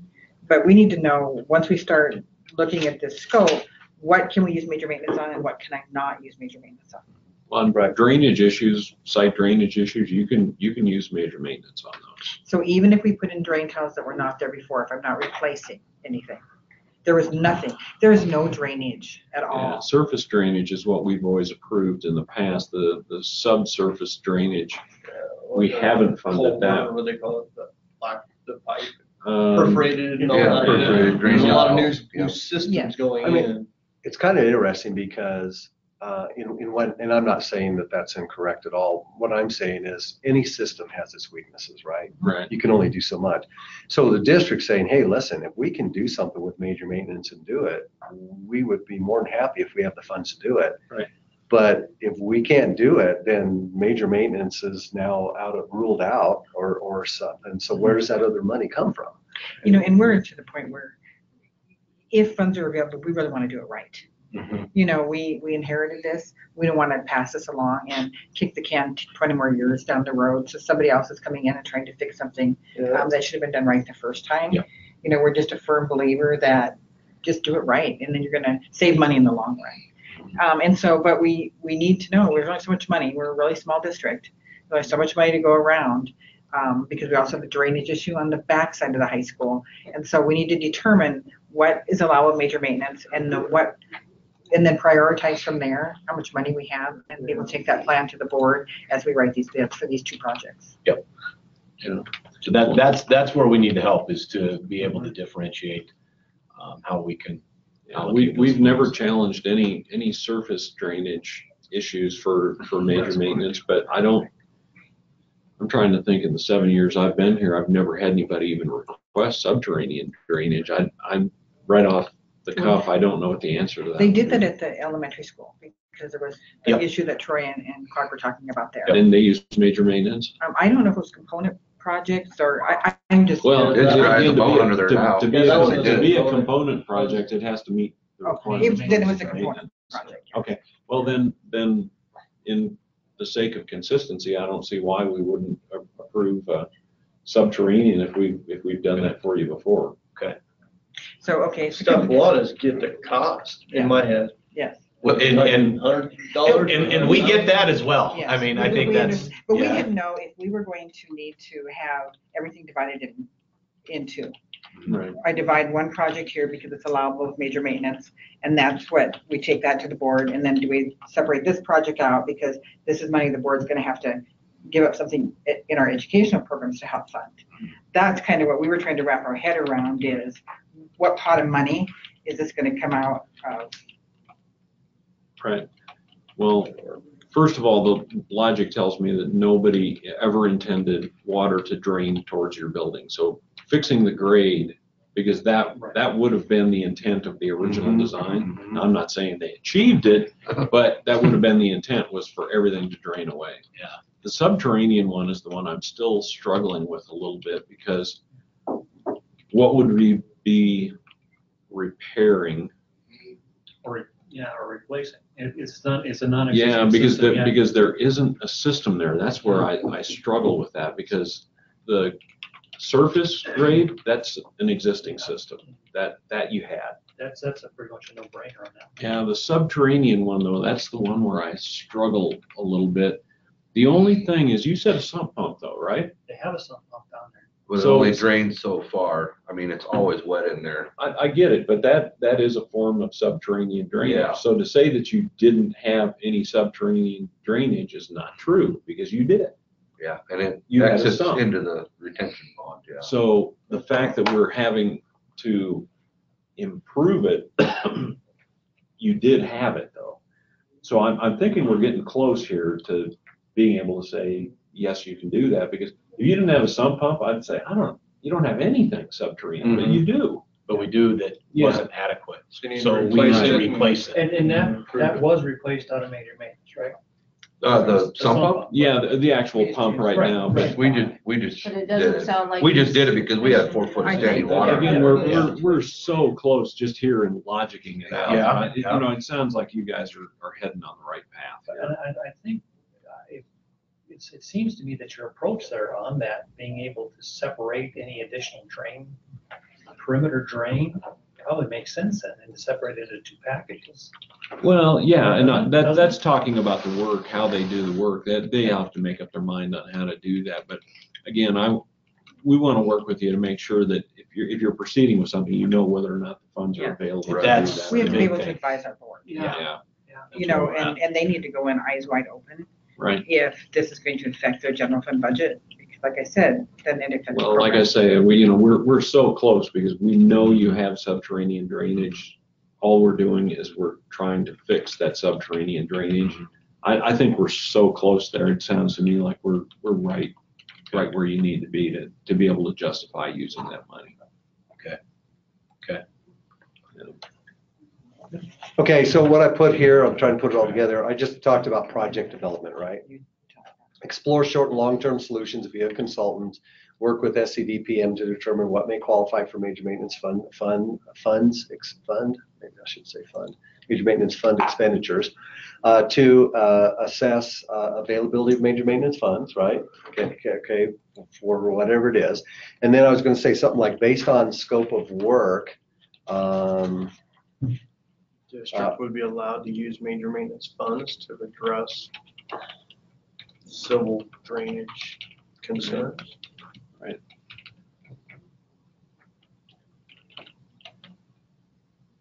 how about to remedy issue or remedy whatever issue, okay, or, right, if funds are inadequate, does that sound okay? Whoops.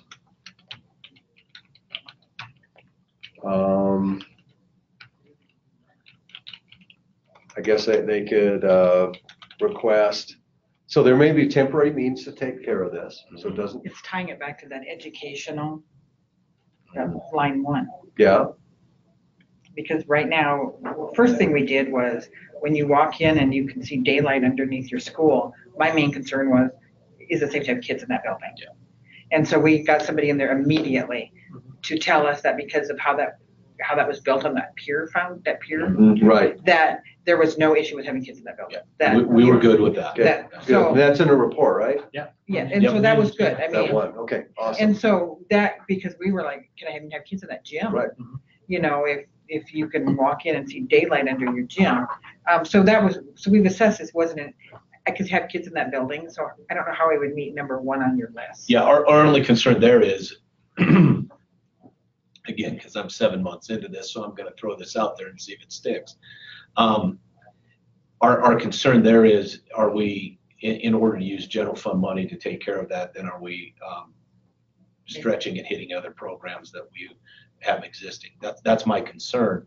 If we have to use general fund, I don't want to have to cut programs or defer funds from regular educational programs to take care of this issue. So if you go back up to that number 1 on So your that's my list, educational issue. Is that? This one here, or? No, up above where they told us to apply for emergency funding, what the rules were. You Oh, had- no, When that's you went below, through that's those below. rules. Oh, I'm. Yeah, just- right It's there. right here. Yeah, Okay. yeah, yeah. It's Oh, right here. Sorry. That's right. Where you had, was it the educational one? programs right So here. little I. So it's affecting, so if it would affect, like Clark said, our ability to provide educational programs, if I had to pay for that out of my general fund. Is that an adequate explanation or not? Has anybody ever applied for emergency funding? I've Because never heard of that one Go in that before. direction. Yeah, I'm not saying it's not possible. I've never heard that one before. And the reason why I just bring that up is I'm learning the scope of our budget. I mean, we're pretty, we're quite bare bones on what we do with our funding as a small district and that type of thing. So the impact of, I mean, whatever that dollar amount may be, could be quite significant if we don't, if we have to dive into the general budget to be able to hit on that. Right. And so then we're talking about, in my mind, we're talking about people and programs to solve a construction issue, which we've always told people, you know, it's always funny too, as a building principal, you tell people that, you know, they always see, well, God, you're doing this using major maintenance money, but yet we're freezing salaries and that type of thing. Well, it's two different cans, but now if I got to start taking from that can to put into major maintenance of facilities and that type of thing, that's an issue, and that's a tough one to go back. So that's my concern with the educational programs. So, right. The only thing that I suspect may be an issue is with our mission statutorily, we don't know what your educational dollars are for. And you're not as worried about it as much. I know. Yeah, I get that. But I'm saying we go to the commission and we say they may not have enough dollars, and the commission's going to go, we don't know how much dollars they've got, and we don't know what they can and can't spend their money on. We've had that one happen to us before, where a district says, well, we'll spend our general fund money on this, and this was a while back, but we had an attorney general rep says, you better check. I don't think you could spend your general funds on that. But we don't know that. That's the point. We don't know that. It's not our expertise, and we're not charged to be experts on that. No, and I get it. Yeah. You've been through more conversations on this than I have, so that's where we're just throwing it out there. But that's an argument. The way you framed it was one that I've never had before, but I don't know whether the commission. But again, our attorney would tell them whether or not they can consider that or not. Again, it's an interesting, it's a novel approach. I don't know that I wouldn't not try it, but that's your decision between you and whoever counsels you, whether or not you try to make that approach. Very good. See, and I don't know, Troy, when you explained the 23, 24, the issue that we have, and I don't know if this project is something that we can come in right away and fix the grading issues and fix the drainage away from the building, you know, so that water doesn't continue to run underneath my high school, and then come in for the component project for 4 years, 5 years from now to then go back and install a tile drainage, I don't know what you called it. Subterranean drain. System. I don't know if we can, that's an option we can talk about. Right, and then at the same time, you're competing with 48 other districts who are also looking at the same dollars. Exactly. Because I applied doesn't guarantee 47 other districts. Yeah. And I've installed the project in 5 more years, which the cost goes up every year you install that. And the problem could get worse. That's true of everything. Again, I'm back to the glacier. That's what we are. We know it's moving. It's just really hard to see. Historically, just real quick to go back to that previous issue that we had at the elementary, and I think how that got through component funding was that directly, I mean, that was a huge issue because we had a smell of stagnant water that came about every fall and every spring. And you could almost set your clock by it a little bit. And that was, it was kind of a safety issue, just because it was affecting students, and safety issue because we had a lot of people. Brand new school, we had that problem. Yeah. You'd go down into their crawl space and it just smelled terrible. Yeah. And it's like, what do we do with this? Yeah. Talk to your design team. I don't know. And our solution, we tied it together with the parking lot project and the drain tile around the building, and we took care of it all at once, and it worked. It's going pretty well. Yeah. Sounds like it's a very similar concept. Yeah. Model. Yeah. So you want to talk about the second one? The second other little issue that we've had, we've kind of been planning on redoing the surface of our track. We had put some money aside to take care of that. It's due. It's 10 years old and ready to go. However, Bob, you can vouch for this one too, because you've had the eyes besides us in it. We've noticed over probably the last 3-4 years, and I've worked as a track coach and I've been on a lot. We've had some cracking and some heaving at about the 4 turns of the corner, and it gets more and more pronounced every year. So we believe a lot of that is part of the concern with inadequate draining on the football field as well. There's no crown on it, so it just kind of all pools, and then the drain around. Last year, more technical than I am. The concrete drain around there has kind of led to, in those corners. Yeah. Right there, and there's supposed to be a little pond, but that's all silted in. Oh, yeah. That's uphill. Yeah. This is all slope. And it could hit that bottom low. Yeah, we got lowest four elevation. exits for the center field drain there, here, and here, and here. These are heaved, these are cracked. So we wanted to take care of that issue we wanted to take care of the resurfacing issue. Like I said, that money we understand that's money that we've set aside every year, or previous superintendent and business manager set aside so that we could take care of that. With regular major maintenance? Or? What's that? I think it was for depreciation reserve. They've set aside. Okay. Yeah. Planning, Oh. you can do a 10-year plan to resurface. Yeah. Okay. And so they basically did a 10-year plan to resurface. Yeah, it's because we But knew we can't resurface. we're going to have to do more than just resurface. That's our issue.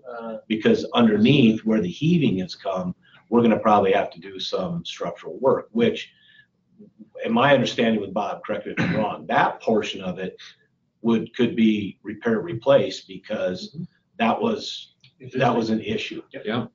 So I think that's kind of where, honestly, Big Pie, once we find out what we've had our engineer look at speccing both of this out. If we're going to tear up campus, we prefer to do the whole kit and caboodle all in one shot. So I think are we on track with that?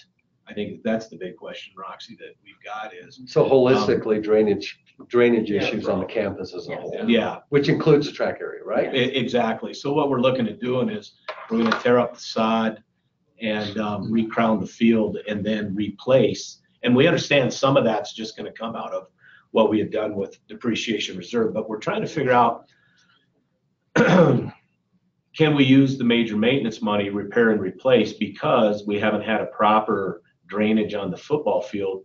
Can we include that on the scope of work? And we're quite certain we get whatever we're going to have to do. We're not going to have to tear up all of the foundation of the track, we think. We're anticipating maybe some patchwork. I think that's probably natural in those jobs, but we do think there's probably going to be, in the 4 turns of the track, there's going to be some significant removal, repair, replace. And we were pretty confident with our previous discussion with Bob on that we can use that for major maintenance. Can we, with what we would do with renewing the dirt work or on the football field, is that also repair, replace? Because that was my opinion was a design Well, flaw. again, it's back to that drainage issue. If Yeah. we're going to let you use funds for drainage around your school, it's a drainage issue on an asset that we do allow funding on. Okay. So I can't see why that would not be an allowable expenditure. Okay, so then we can The only talk thing to. I agree with Paul. The only thing I say is I wouldn't go to the commission for emergency funding on a track. No, we're not. No, that was not. No. That was not part of our. Well, but if it's a campus drainage as a whole and that contributes to the issue. Well, you can always make that argument. It's just, I don't know whether, I can't advise whether the commission's going to The hear building, that. I get They are the going to ask a building. Yeah. recommendation. Might have to split them. Yeah. But Yeah, even we're just gonna from a be little in bit more radical of a twist, and I get that. As far as educational programs, with co-educational physical education programs out on the track, it does become a safety issue, but our intention was not to seek emergency funds on that. But We just need to know. I could work that angle if we Hey, did. when you're in front of a commission, make sure you don't smile during. No, I know. You know, This mood's different. Yeah, I Well, it is different, and so always think of yourself, though, guys. We do. I mean, when we present things to the commission, which we do all the time, I just think, okay, I'm in a public meeting, Mhm. Oh, I'm in a exactly. public meeting, they're gonna be Yeah. doing minutes, there's other school districts here, Gotcha. and so we all are faced with reality checks. Yeah. But yeah, you want to explore all those opportunities. Well, I was thinking also, when you're talking about this here, you're really talking about a safety It issue. is It's a tremendous safety tremendous issue. safety I mean, that's a issue. safety issue. It It's is your a main hot- entry into your building. Because I'm gonna throw this, It's the awful. the There's one a thing big you fall the don't other see day. with that is that's a heated sidewalk. Only part of it. Well, it's intended to be a fully functioning heated sidewalk. So some of that melts and freezes real quickly And then at it's times. I mean, when it gets too cold, Ice dam at the That end. bottom at the. Yeah. at Yeah, the end color is like, cement at oh the my end there is God. not heated. that's been replaced just because we've had, and that was just replaced this past summer because of the accumulation in ice and the thaw freeze cycle that went through. So it's a tremendous safety issue, Troy. Yeah, it really is. Well, you guys prioritize where you're gonna spend the money. Okay. Our limitation is, does it qualify? Because once we tell you it qualifies, it's up to you as to what you spend, where and how and why, you make those decisions. We're not a part of that decision. That's you. We just tell you, does that qualify? Right, and that's what And we're then you looking make the decision Yeah. from their point, what you're gonna do, Great. what you're gonna spend, where and how and why. Yeah. Wonderful. And we really want to know what, going in up front, what Yes. qualifies, because we want to make sure that our board understands. Yeah. Exactly what they're getting themselves into when we let these bids. Yeah, well, and again, we keep being asked all the time, can you give us just a definitive list that says what qualifies and what doesn't? And we can't. That's like giving Because, it- for example, the subterranean thing we talked about, as soon as I heard sump pump, I'm going, you've already got a system. Okay, you're partway there. But if you had nothing, then I could say, I don't see an avenue to get there, but you've got something. So that's why we can't just give you an answer. Does this qualify? Does this not qualify? It just depends on what it is. The definitive list, my world, it's a definitive list on student discipline. Yeah. If they do this, what's the consequence? Yeah.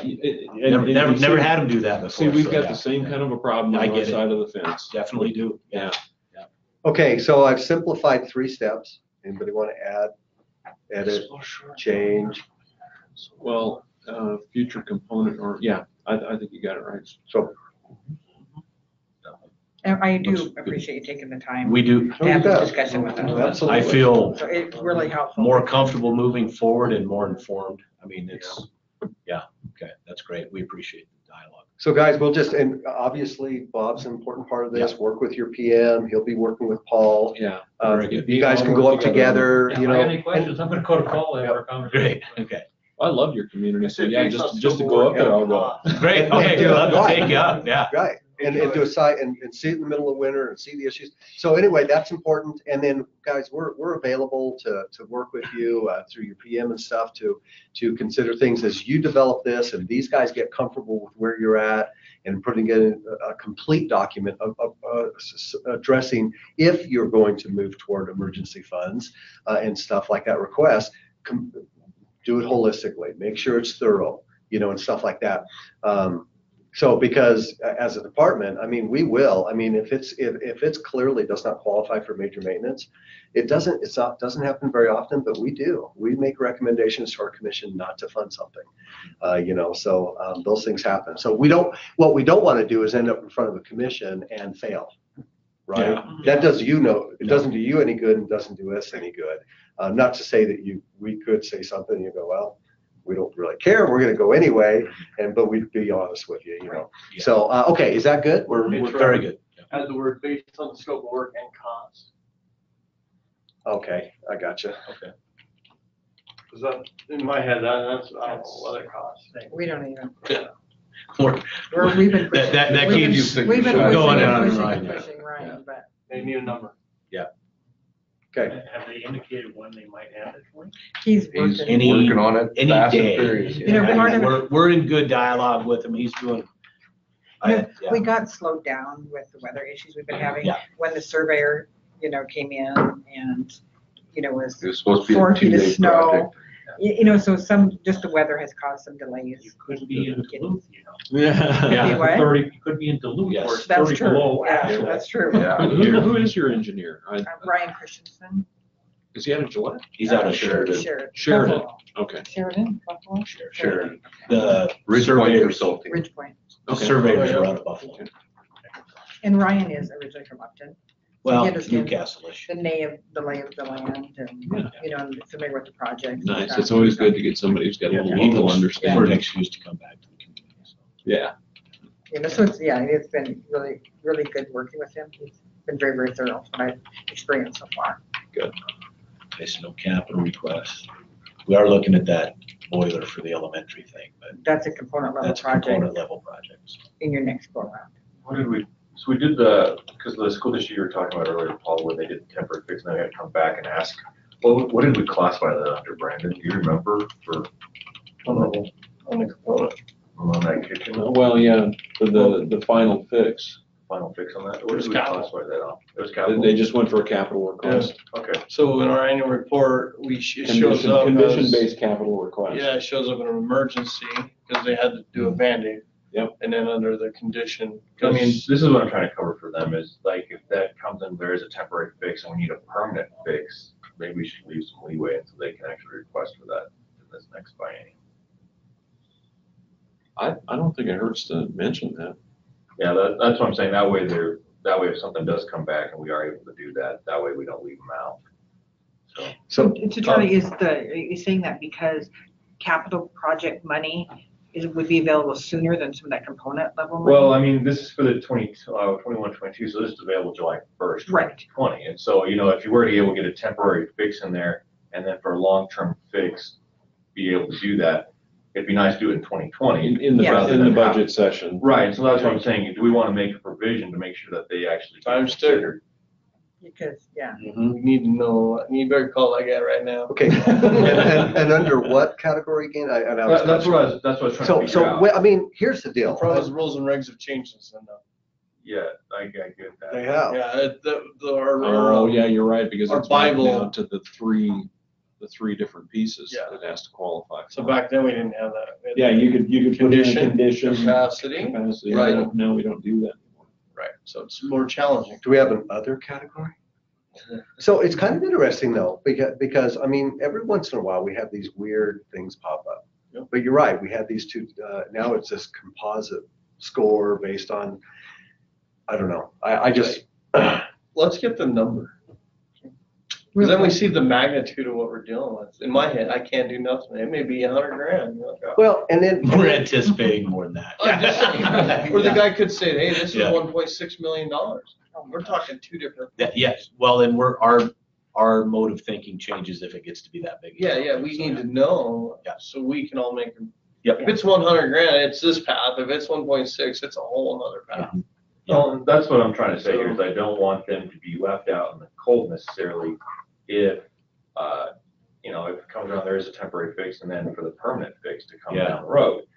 I'd be ashamed that if that were to happen.